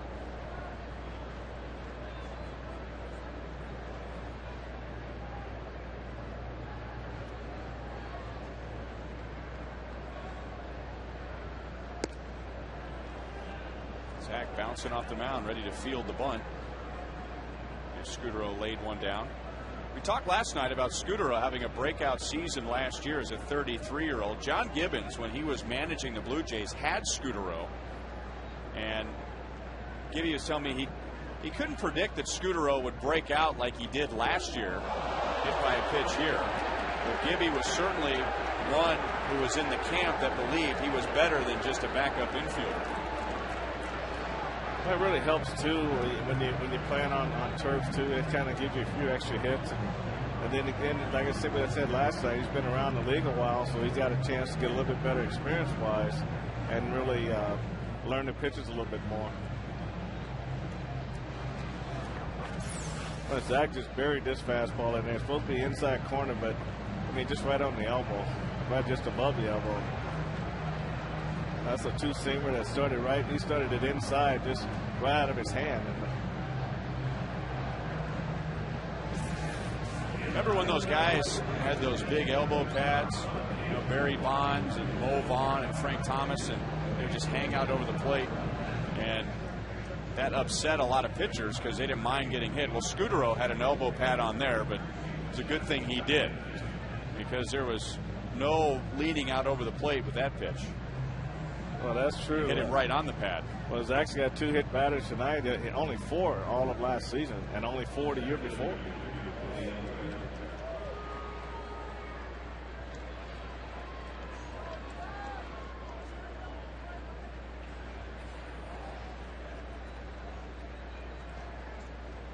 Jacoby Ellsbury singled in the first inning, 1 for 3.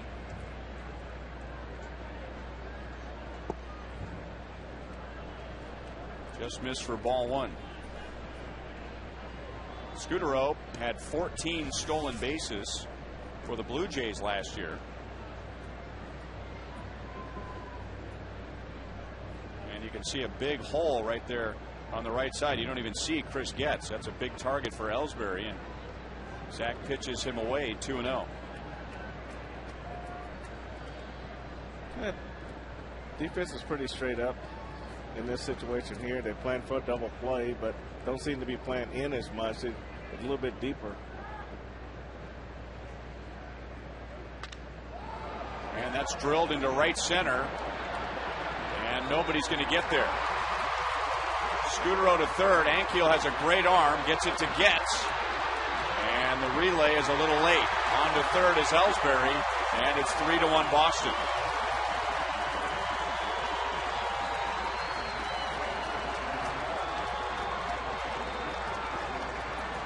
So a double for Ellsbury, goes to third on the throw home.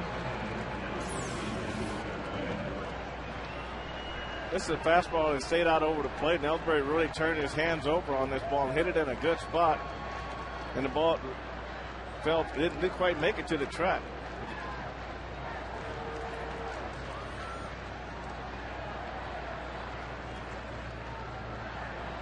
That's a good job of base running right there. Nice slide at the plate. Now the infield in for Pedroia.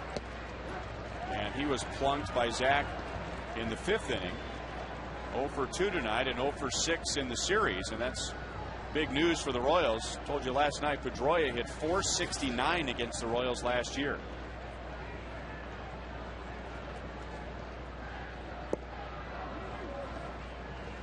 One and one.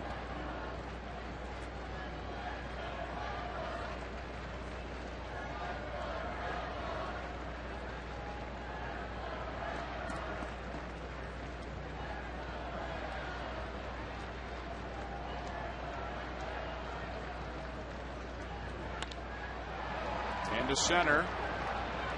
Ankiel gets behind it. Ellsbury, great speed. And the throw tails off to the first base side. So now it's 4-1.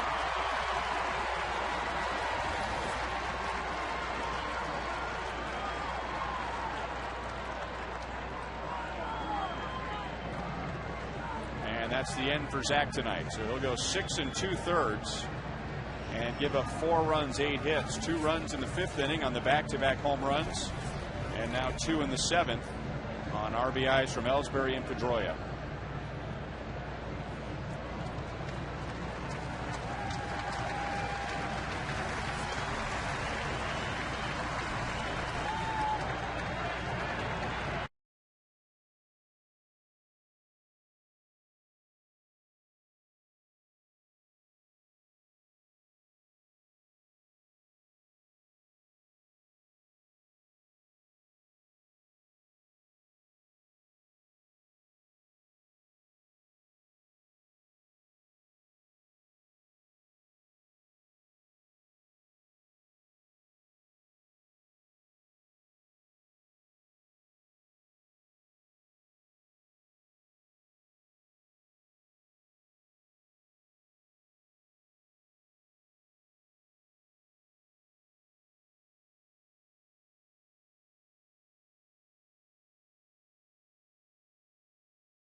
tonight.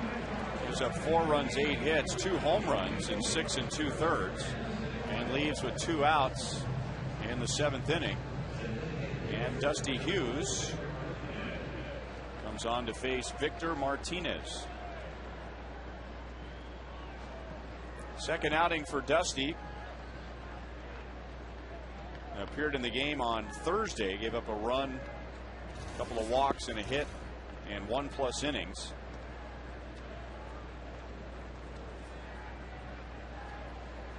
Made his big league debut for the Royals last September against the Angels with 4 1/3 scoreless innings. Drafted by the Royals in 2003 in the 11th round. Had Tommy John surgery in 2006. Up the middle, but that's where Getz was playing. So Martinez is out. Red Sox are done, but they add 2 and take a 3-run lead to the bottom of the 7th.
The American League.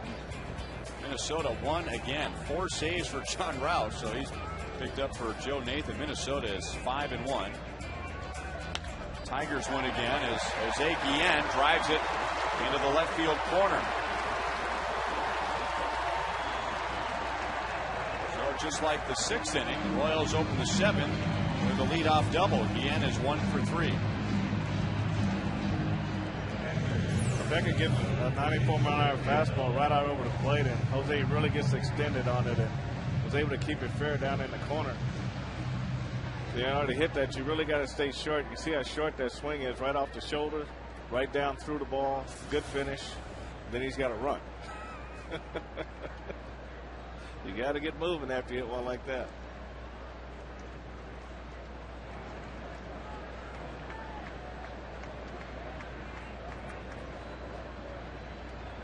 Kendall 0 for 2, a couple of ground outs so far. Other scores: New York beating up on Tampa Bay. CC Sabathia taking a no-hitter into the 8th inning. Tampa Bay ends up with 2 hits. Toronto leading Baltimore, and the A's at the Angels. Oakland A's off to a 4-1 start. The Angels are just 1-4. Kendall into right field. So 2 on, nobody out.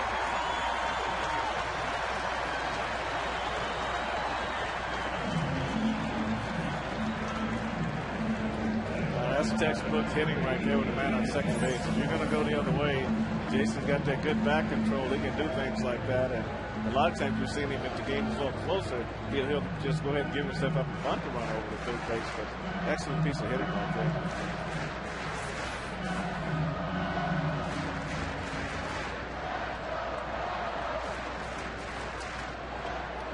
Betancourt 1 for 2 is one out. Was a great dive at third by Lowell. And Betancourt was already a .462 hitter against Beckett coming into tonight. So the Royals down by 3, and they're in the bottom of the order, but in some respects this is the guy they wanted to play as far as his history against Beckett. Well, look at the fact that he did square one of the balls up early in the game, so there's a lot of optimism here in this at bat.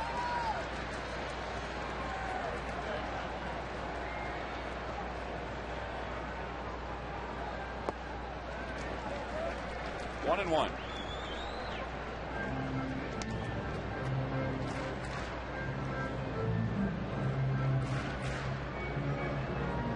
Key here for Betancourt, who is a free swinger, is to make sure that he's swinging at strikes and not chase something out of the strike zone that figure Beckett's not going to give in to him. They want him to roll something into a double play. They want to throw something that can induce a ground ball. So he has been known to chase the slider down, and Beckett's got that good curveball that can then go down and away. 2-1.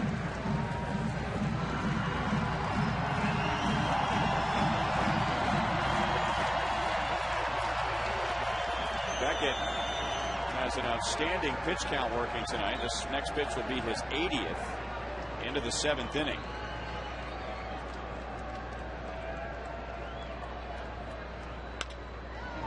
Grounded to second. Out at second. Double play. A run scores to make it 4-2, but the Red Sox will trade that every day of the year. No RBI for Betancourt. Well, you're right on that. You always can, when you have a lead, you'll always exchange 2 out for 1. And really the only exception might have been if that ball they went to Lowell at third base, hit as slow as it was, he might have opted to come home rather than go to second base for the double play.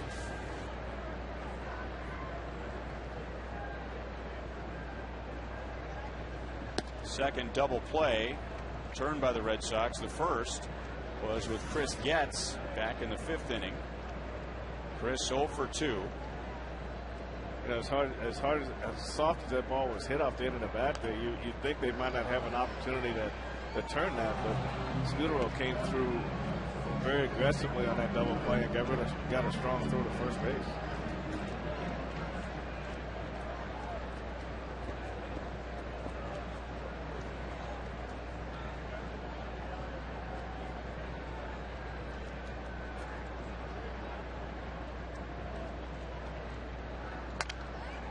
Broke his bat, and the count is 1 ball, 2 strikes.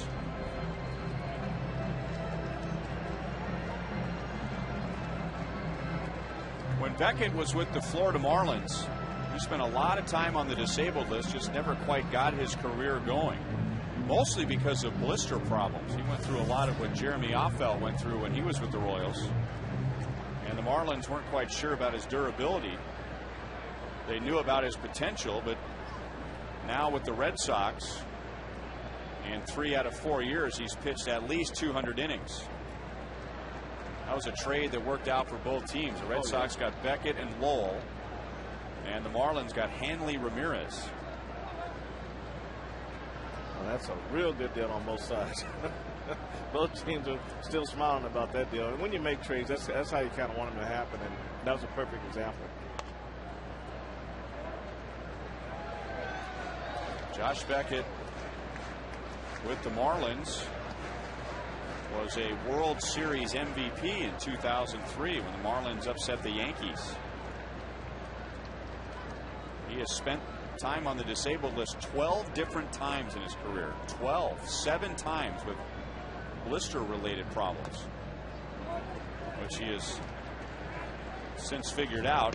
He hasn't been on the disabled list for something like that in 3 years, and at one point he had gone to a burn specialist at the University of Miami to figure out what was going on with the friction and the blisters on his finger. You mentioned Appelt earlier.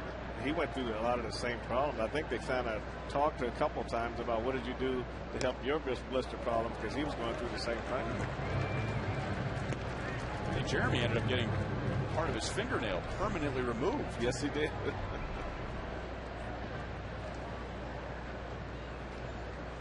In See, Beckett is a bit annoyed by all the foul balls. All this is doing is adding to his pitch count.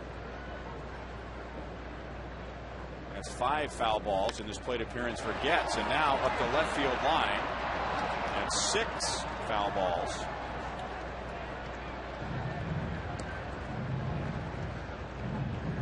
Chris Getz could hit it off the Denny's sign on the other side of I-70, and it'd only be worth 1 run. And so Josh Beckett is just trying to get him to put the ball in play with a 2-run lead and get out of this inning. That's all he wants to do right here. Just keep the ball in play and get out.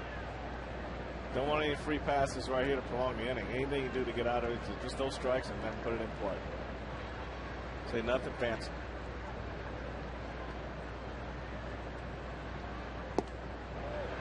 Did he go? No.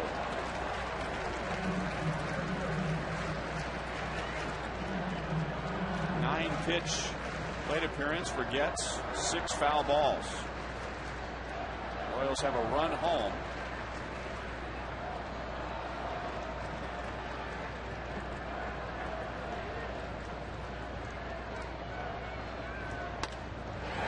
Great at bat. And it brings a tying run to the plate, and David DeJesus.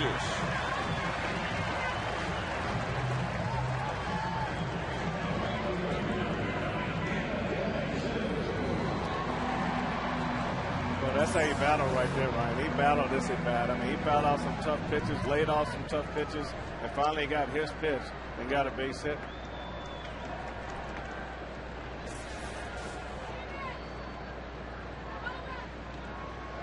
So he's at 90 pitches now, and guys like Beckett, they want to go all 9, and you never know. That plate appearance by Getz might be the difference between Beckett going 8 innings and 9 innings. Yeah, he worked him pretty hard. 0-1 on DeJesus. David 0 for 3 tonight, and now just 4 out of 24 against Beckett.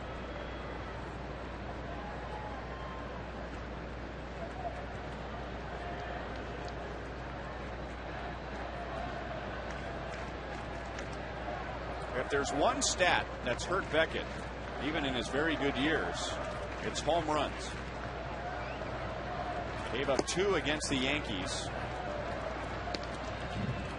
Last year, he gave up 25 home runs. And in his first year with the Red Sox in 2006, he gave up 36 home runs. And that might be a result of him just coming after hitters. If you're not walking guys ahead of those home runs, it's really not as bad as it sounds. But if you're giving up 2- and 3-run homers, that's when it gets bad. Catfish Hunter would give up 28 to 30 every year, but he didn't walk anybody, so it really didn't matter that much. Home runs are fun. The crowd cheers, but they can also be rally killers. Definitely rally killers. That 1st and 3rd situation was always one that I hated as a player. Bases loaded, I didn't mind because you had force out at every base. But at 1st and 3rd, that kept the pressure on. Home run, you clear the bases, nobody's on. Start over. Didn't want to go. So instead of the count being 3-1, it's 2-2 on DeJesus.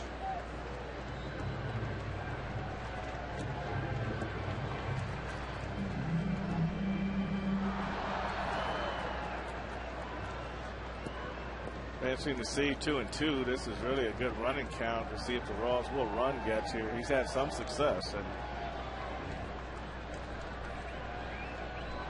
Okajima just starting to loosen up in the bullpen. Getz, as far as stolen bases go, 2 for 2 so far. And he had 25 last year with Chicago. And he takes off. DeJesus takes just a little bit low. So Getz with his 3rd stolen base.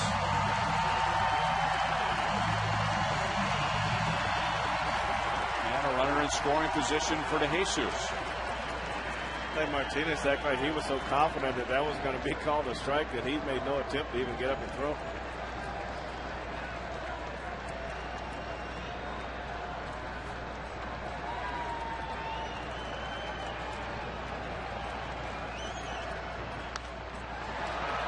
Still 3-2.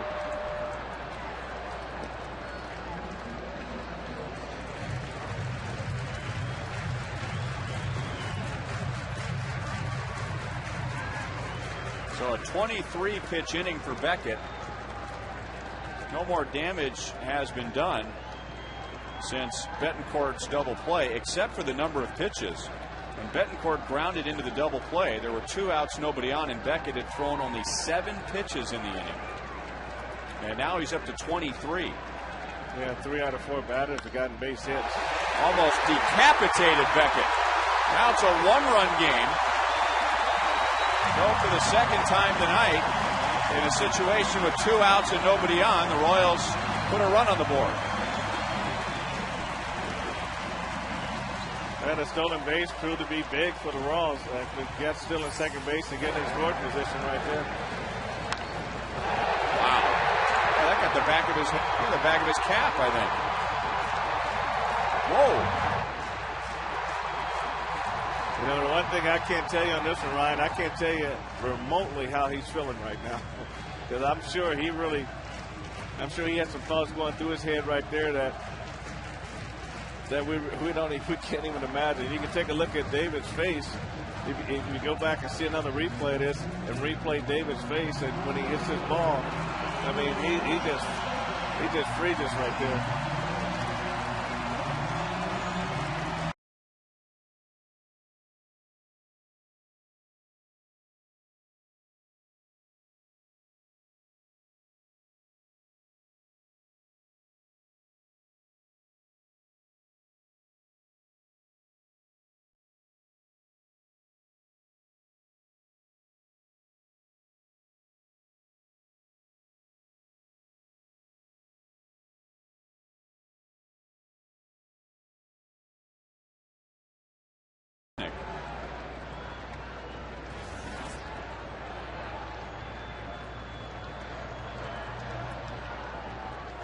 Doubled in the 6th inning, and that now is an important play because he was at second base with nobody out, and the Royals didn't get him home. They never even got him to third base. So that's one play that when you look back on the scorecard and you look at opportunities missed, that was a golden opportunity.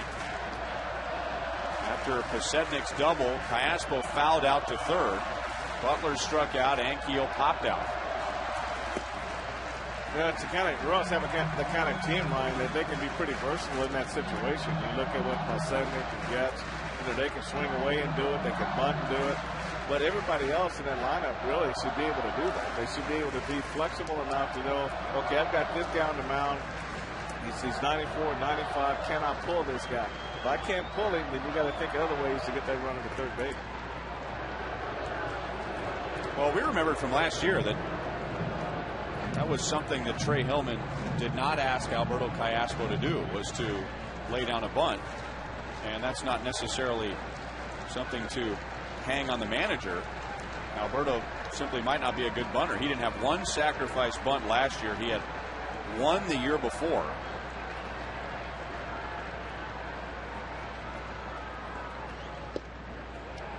Breaking ball makes it 1-2. The year before that with Arizona, he had one sacrifice bunt. So coming into this year, 308 major league games, 2 sacrifice bunts. And there's a reason why Trey Hillman didn't ask him to bunt. Oh, definitely. But I think a guy who's not going to hit a ton of home runs, you're going to play the infield or the outfield. If you don't have that kind of home run power, then to me, you can make yourself a bunter. I mean, that's not hard to do, but you just got to trust that you can do it when the time comes. Well, the way this inning is shaping up, Frank, remember a couple of hitters ago we were saying Getz's at-bat might be the difference between 8 or 9 innings for Beckett. Now, with Beckett at 100 pitches, and he's moving up on 30 in this inning, we may not even see him in the 8th. Blocked by Veritek, and it's 2-2. Royals coming up with 2 runs. Beckett now is visibly upset with himself. Once again, the Royals had a run home in this inning, but thanks to a double play, there were 2 outs and nobody on, and Beckett had thrown 7 pitches.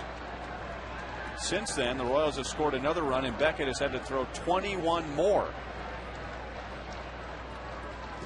He's going to have to throw another one. You know, you never know how much that line drive meant to the Royals in terms of how Beckett feels. I know a lot of times, I know he's got that demeanor that you can't really tell or see anything, but you can imagine the adrenaline rush that goes through your body when something like that happens, and then you got to come down from that. So sometimes it affects you a little bit more than you think it does. Jesus will break early on the 3-2 pitch. And this will be the 30th pitch in the inning for Beckett.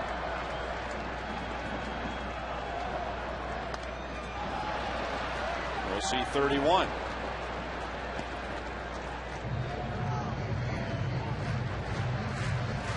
Guillen doubled. Kendall singled to put runners at first and third. And then Betancourt grounded into a double play.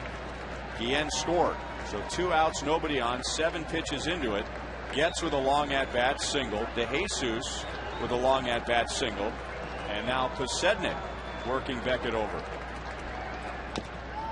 Off the plate, and it kicks foul.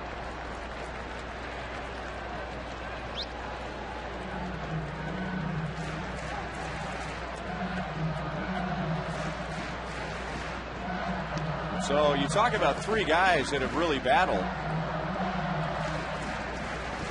Getz, DeJesus, and Posednik. 3 batters. 3 batters have forced Josh Beckett to throw 24 pitches. Well, Kevin Sanchez would love that. I mean, that's a quality at bat from his standpoint. Anytime you can force a pitcher to throw that many pitches, you get that much closer to getting him out of the ballgame. DeJesus takes off again. Posednik pulls it to Pedroia. So the inning is over, but the Royals may have knocked Beckett out of the game. They come up with 2 in the bottom of the 7th inning. Guillen doubles. Kendall.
He's not happy about that, or the 32 pitches it took him to get out of the bottom of the 7th inning. So a 1-run game.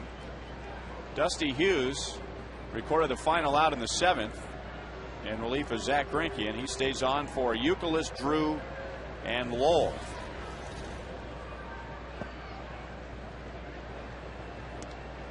First inning single for Youkilis. He's 1 for 3.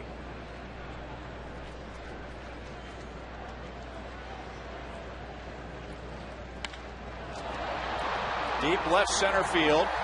Ankiel all the way back, and the Red Sox get one back right away.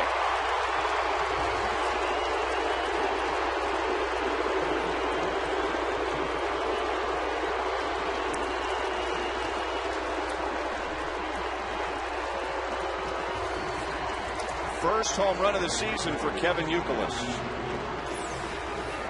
Well, this is one of the rare times Hughes throws a fastball and leaves the middle of the plate.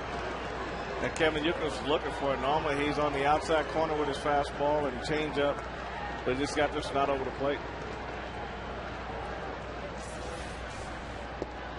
So the Red Sox have hit 3 home runs, but Royals are still in the game because all 3 are solo home runs. That's one of the things you want to do when you're trying to get back in a ball game and you finally get there. What you want to try to do is go out and put another 0 up and just build on that momentum for the next inning.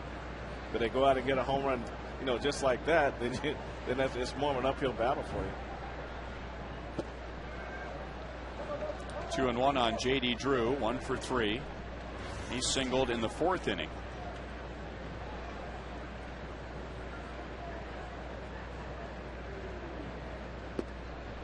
Three and 1. Red Sox getting 4 runs, 8 hits against Greinke in 6 2/3. Home runs from Jeremy Hermida and Jason Varitek against Zach.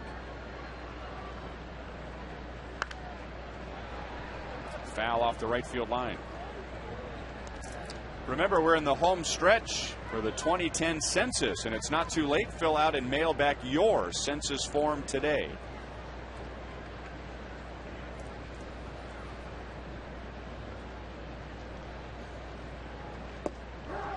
Got him looking, and J.D. Drew, I'm not convinced he thought that was a ball, maybe trying to con the home plate umpire. So Hughes comes back after the home run and gets the first out against Drew. Well, that's how Dusty Hughes has to pitch. He's got to be on that outside corner. That was a little further outside. That's probably why J.D. wasn't convinced that it was a strike. But Hughes is going to be on the corners. If he tries to live in the middle, then he's going to have some trouble. According to Fox Tracks, that was not a strike to J.D. Drew. And Fox Tracks is not only a good measurement according to what we think, but Fox Tracks is set up, and it is the same system that Major League Baseball uses to evaluate their own umpires. So the umpires will get a grade after each game they work behind the plate based on this strike zone. So this isn't just Fox's perspective. This is the same system that Major League Baseball uses. And just for the fans out there, the sides of Fox Track stays the same, but the tops are adjustable, due to the size of the hitter. So it really makes it more accurate that way. So those sides move up and down.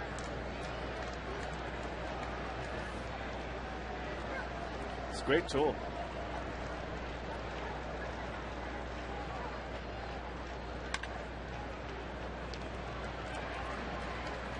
Cayaspo throws out Lowell. So Mike Lowell 1 for 4, 2 down in the 8th.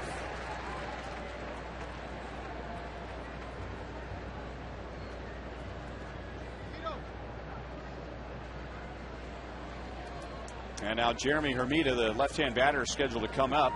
And with Hughes on the mound, Terry Francona will go to his bench and bring out Mike Cameron, who started in center field last night,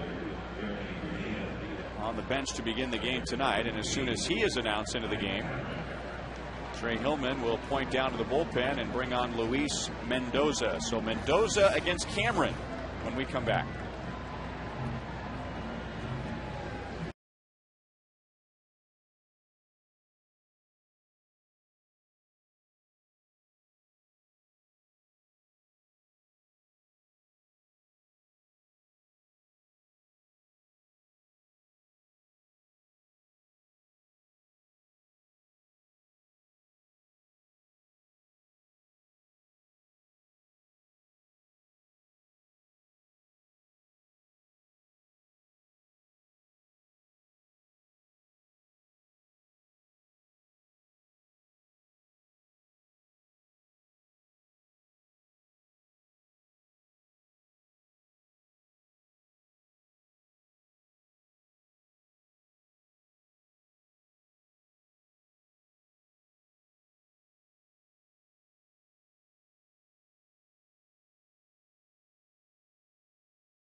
Red Sox, specifically Greinke and Beckett, and it's a 5-3 game.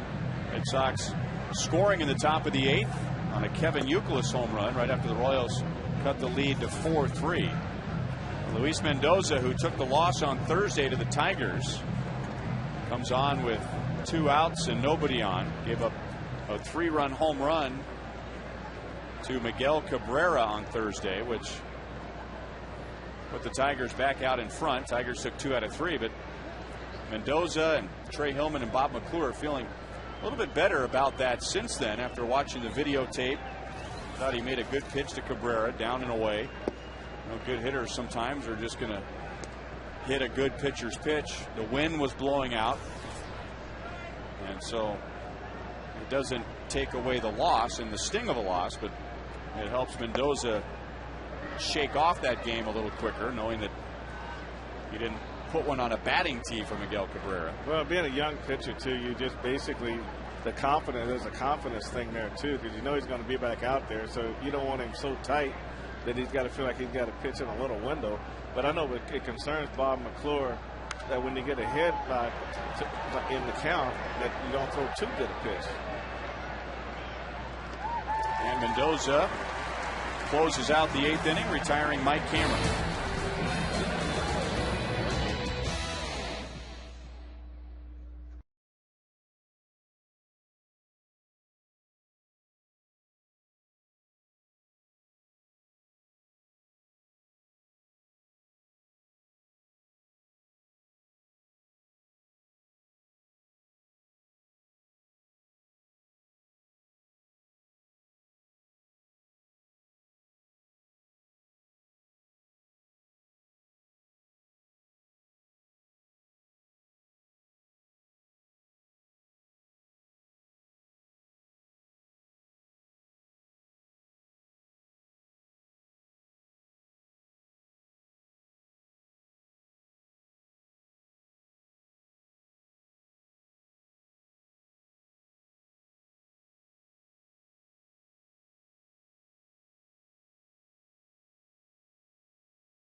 Boulevard Royals Live coming up immediately following the game from Rivals.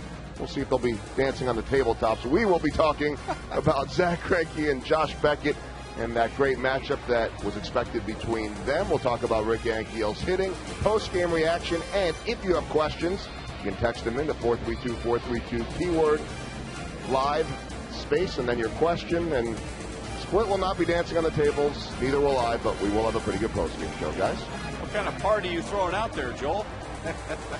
Take no responsibility. You're running with a wild crowd. Here's Hideki Okajima. So that long inning with the Royals getting 2 in the bottom of the 7th, knocking Josh Beckett out after 105 pitches. Alberto Callaspo grounding the first pitch foul.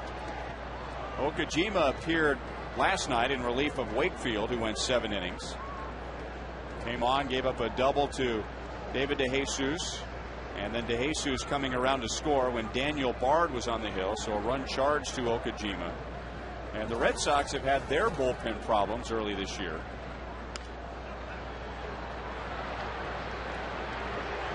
Youkilis makes the catch in foul territory, so Callaspo is fouled out in his last 2 plate appearances. Mike Cameron, who batted for Hermida, stays in the game in center field. And Ellsbury, who was in center, moves over to left. And now at third base, Adrian Beltre. So some of the regulars getting the night off from the starting lineup, but now they're back in there with the Red Sox leading by 2 in the late innings.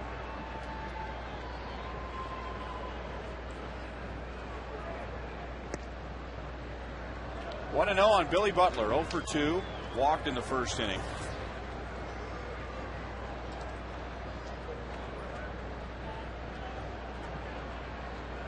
Red Sox gave up a walk from their bullpen last night in a combined inning between Okajima and Bard, and that's been the most troublesome statistic for them in the first 4 games through last night. 13 2/3 innings pitched, and they walked 9. But check out Okajima's head here. It's just a real violent hit, almost like he's looking right down at the ground. I mean, he doesn't see himself release the ball. I mean, he's looking right down at the ground, then he looks up. I mean, it's amazing that he can have the command that he has and not really see himself release the ball to the plate.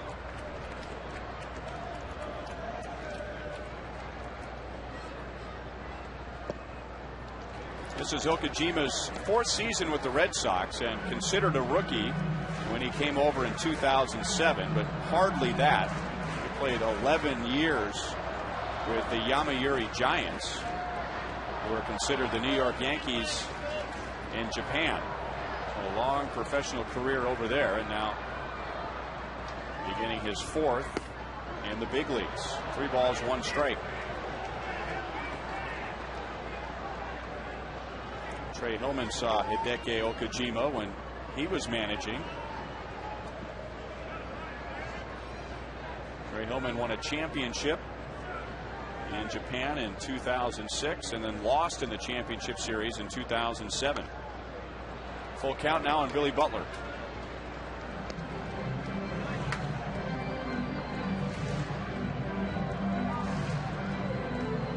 Red Sox also have Daisuke Matsuzaka, Japanese pitcher, but he's on the disabled list right now with a neck strain.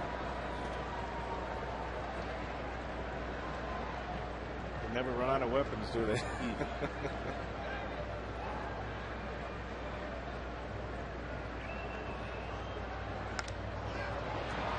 Shallow left field, and now Ellsbury coming up.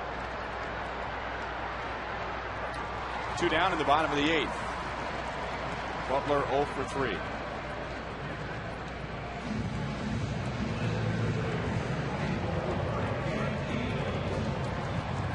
Well, just like in our Sprint You Call It, you can also text in questions to Boulevard Royals Live with Joel and Paul. Same number, 432-432. Enter keyword live and then your question. And Joel and Split will get to some of those after the game. The Red Sox finally retired Rick Ankiel in the 6th inning. Got him on an infield pop-up. Prior to that, he was 6 for 6. 4 for 4 last night. Singled in a run and doubled in his first 2 at-bats tonight. 0-2.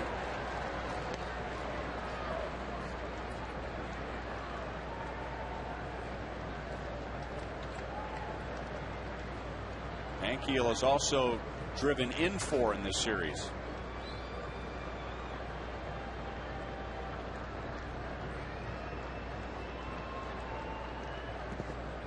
There's the changeup split. This is one of the best names for a pitch, I think. Okajima working on that pitch with John Farrell, pitching coach of the Red Sox. Combination change split. Pitcher's last name is Okajima, so the name of the pitch is the Okie Dokie. Another pop-up. So 3 outs in the air, and Hideki has an okie dokie 8th inning.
Game is tomorrow afternoon at 1 o'clock, and Gil Mesh making his season debut. Same for Red Sox right-hander Clay Buchholz.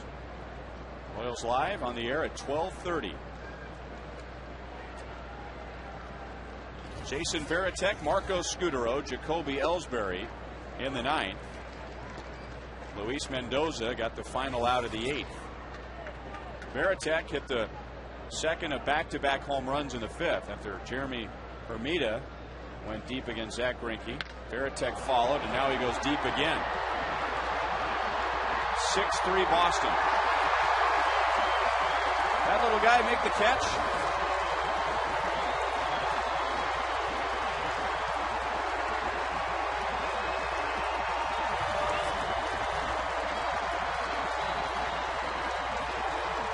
One thing that Varitek has showed us tonight is if you slow it down and you leave it in the middle of the plate, he can square it up. And that's a changeup that stayed right out in the middle of the plate, thigh high, and he got the head of the bat on it and then went out very easily.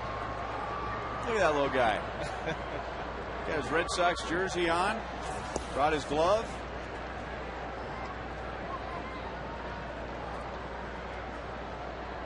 He will remember that for the rest of his life. Oh, definitely. Huge smile. How long is it going to take for that smile to come off his face? And Jesus into the corner to get Scutaro. So Varitek with 2 home runs. Scutaro 1 for 3. That is great. He's got to have some good depth perception here. He's got to know this ball is coming right to him. Nobody got in his way. You know, a lot of times you get 3 or 4 people crunch in on the side, but they gave him a little room and he made the catch by himself.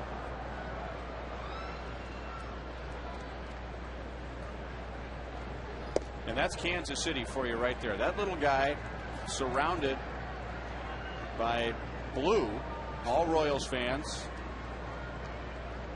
And they were the first one to congratulate him after making that catch. That's a 3rd hit for Jacoby Ellsbury. I wish we could see the back of his jersey. All right. You want to see his name on? Yeah, I mean, because I thought I saw the first number was a 3. Varitek's number is 33.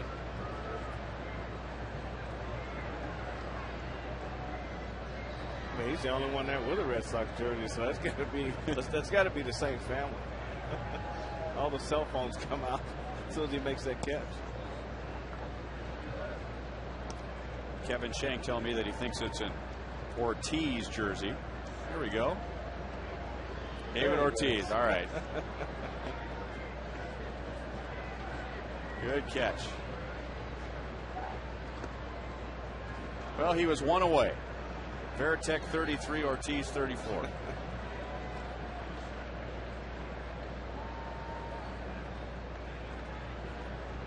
So 6-3 Boston. Pedroia has driven in a run with a sac fly, and Royals making sure that Ellsbury stays close. Pedroia also hit by a pitch by Greinke in the 5th. Zach plunked Pedroia and Scutaro. Scutaro ended up coming around to score. Ellsbury started, stopped, and it's inside 2-0. It looks like he really wants to run. Very rarely they run on 2-0. They want to leave the hitter that pitch so he can concentrate on getting his pitch and not worry about maybe trying to protect the runner. Drilled to deep left. Boston Red Sox have hit 5 home runs tonight. This is the first one with a man on base. Pedroia with his 2nd of the year.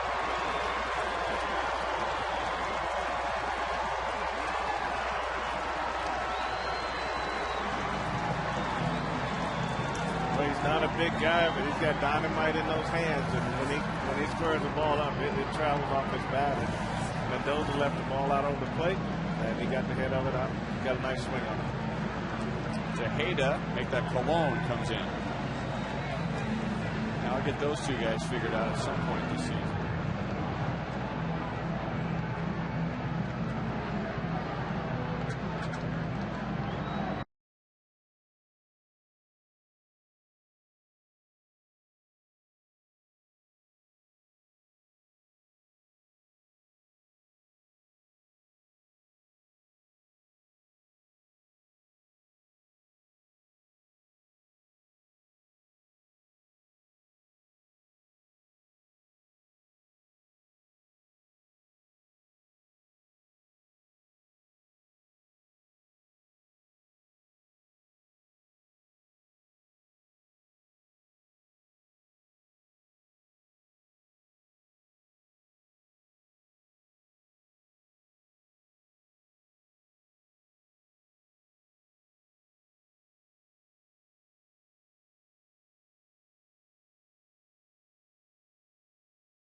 No, Robbie. Where am I? Are we live? We're live.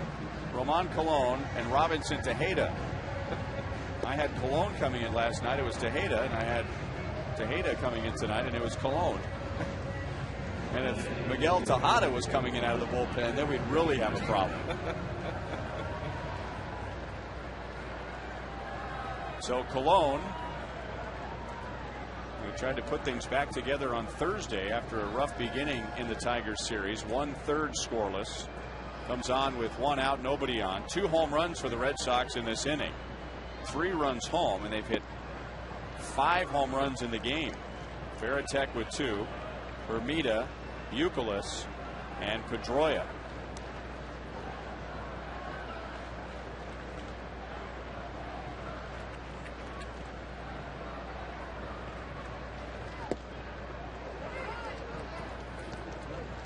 Two. Well, here's the beginning of the season with the Royals bullpen this year, and that was a big question mark coming in. And so far, 14 innings pitched and 18 earned runs. 3 scoreless last night, and now tonight, after Greinke gives up 4 in 6 2/3, the bullpen allowing 4 in just an inning and 2/3.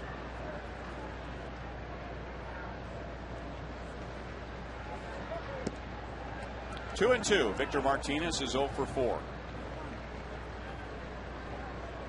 Getting half the night off as the designated hitter, Jason Veritek, behind the plate. So we can assume that Martinez will be back at the plate tomorrow afternoon. For Clay Buchholz, for the Royals, Gil Mesh making his season debut. 3 balls, 2 strikes.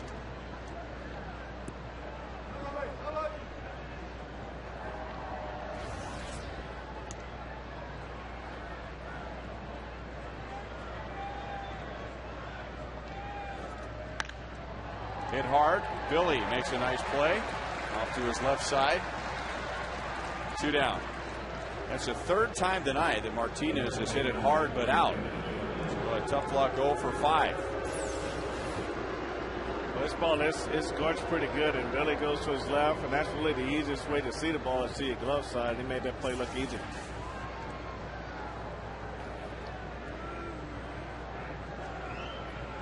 Kevin Youkilis homered his last time up against Dusty Hughes. His first of the year. 2 for 4 tonight.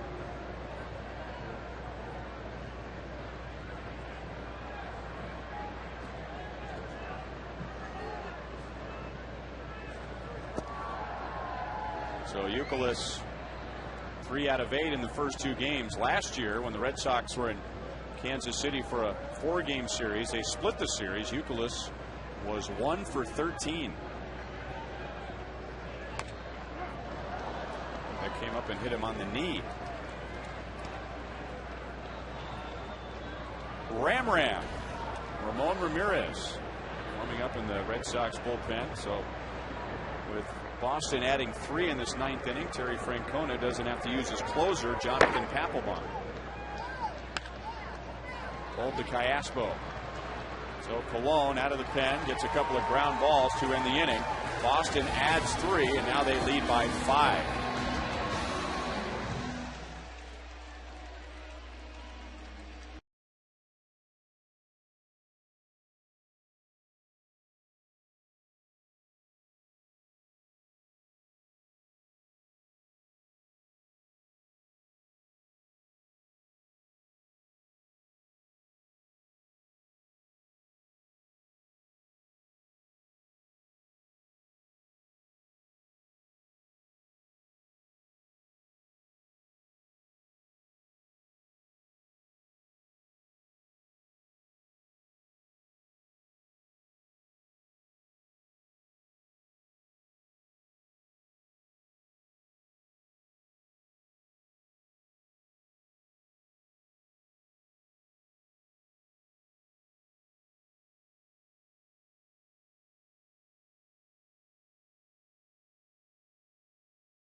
In the 9th, so a 5-run lead, and Ramon Ramirez, who played with the Royals 2 years ago, traded to the Red Sox 2 off seasons ago for Coco Crisp, and pitched very well Sunday against the Yankees, giving up a walk, 2 runs, 2 hits, in just 1/3 of an inning.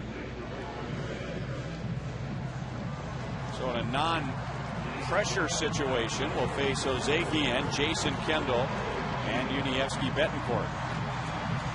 Ramirez coming on for Hideki Okajima. Knocked down the Royals in order in the 8th.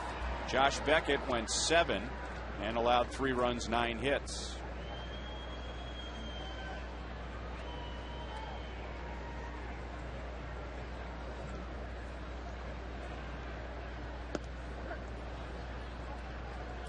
Guillen 1 for 3, doubled leading off the 7th inning. He scored, and then later in the inning, Chris Getz coming around to score, and that made it a 4-3 game.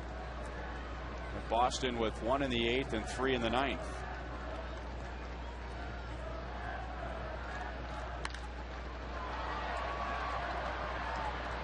Mike Cameron out in center field takes care of Guillen. Royals picking up Ramon Ramirez right before the 2008 season, and ended up making a trade and sending Jorge De La Rosa to the Rockies. And beginning in the second half of last year, De La Rosa really put his career back together, but Ramon Ramirez was about as consistent as any reliever the Royals had in 08 outside of Joaquim Soria. Pitched 71 games and had an ERA of 2.64. I talked to him the other day, and he basically, guys that throw sinkers, you know, we see a lot of them that kind of go at the middle, run down and away, but he wants his sinker to turn over. He wants it to just go down and just go straight down and try to get the hitters to beat the ball in the dirt. And on his power change, he said, I just want the same arm speed as my fastball, hold it with the 3-finger grip, but then just let it go. And that's why it gets up there 86, 87. But he doesn't consider it a power changeup. It just the way it comes out with his arm speed. Well, he had quite an impact that year with the Royals, not only with his personal numbers, but he had several pitchers using that grip. Brian Bannister is one. who throws the power change now, and he learned the grip from Ramirez. Kendall out on a fly ball to center field. So Jason 1 for 4. He's hit safely in all 5 games. 2 down in the bottom of the 9th. Well, you see a lot of them that want that change up and that two-seam to run from the middle of the way and just try to get hitters hit off the end of the bat. And he just feels like if you turn it over, if you make it turn over and it's going down when they hit it, then it's going to be on the ground anyway. Mike Aviles with his first plate appearance. He has appeared this season as a pinch runner. And Mike Aviles, if we're honest, really shouldn't be here right now. The Royals figured he would start the season on the disabled list, still recovering from the operation on his right elbow, the Tommy John ligament transplant surgery.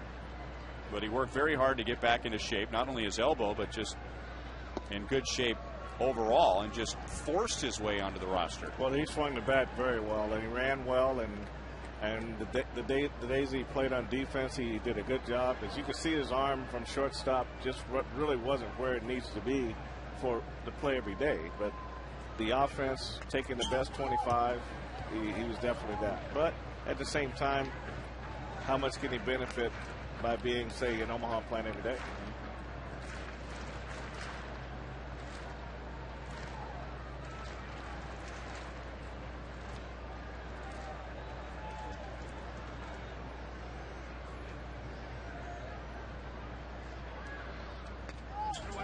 Two balls, 2 strikes.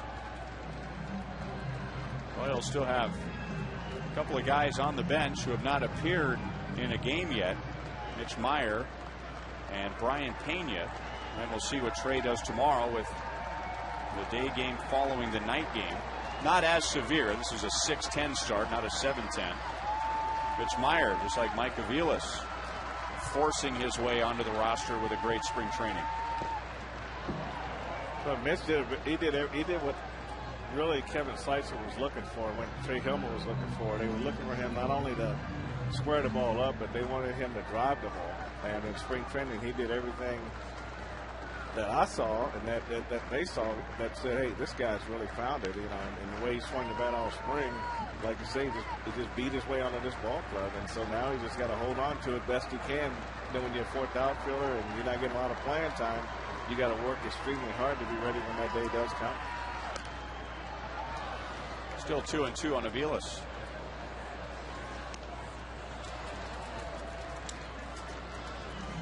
Well, there's a lot of time between now and then, but it's important to point out that none of the Royals outfielders, starting outfielders, are signed for next year. So Mitch Meyer, if everyone stays healthy this year, may not get a whole lot of playing time, but get the feeling that he is firmly in the Royals' plans for the future. Well, I would think so. If you go back to what he did toward the end of last season and carried it right into spring training, that's always a good sign that points toward a plus, because he didn't do it in September. He did it starting before September. They say the worst time to judge is September in spring training. But when you do it before and then you go right into spring training doing it, then it's almost a plus if this guy's getting better.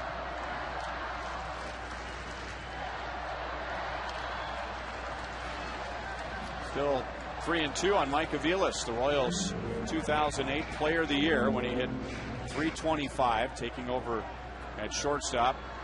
And Tony Pena Jr. got off to a very slow start. Played in the World Baseball Classic before spring training, or during spring training last year, and injured his elbow. Started last season as the Royals shortstop, but then was down with the injury. Cameron runs down all 3 fly balls in the bottom of the 9th inning. So the Red Sox with 5 home runs and 7 innings from Josh Beckett, even the series at 1 game apiece, beating Zach Greinke and the Royals tonight 8-3. Time now for Boulevard Royals Live.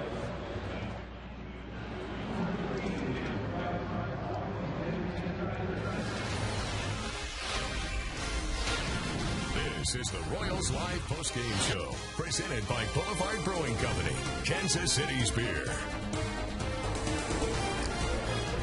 Jason Varitek, one of his 2 home runs. There is the second.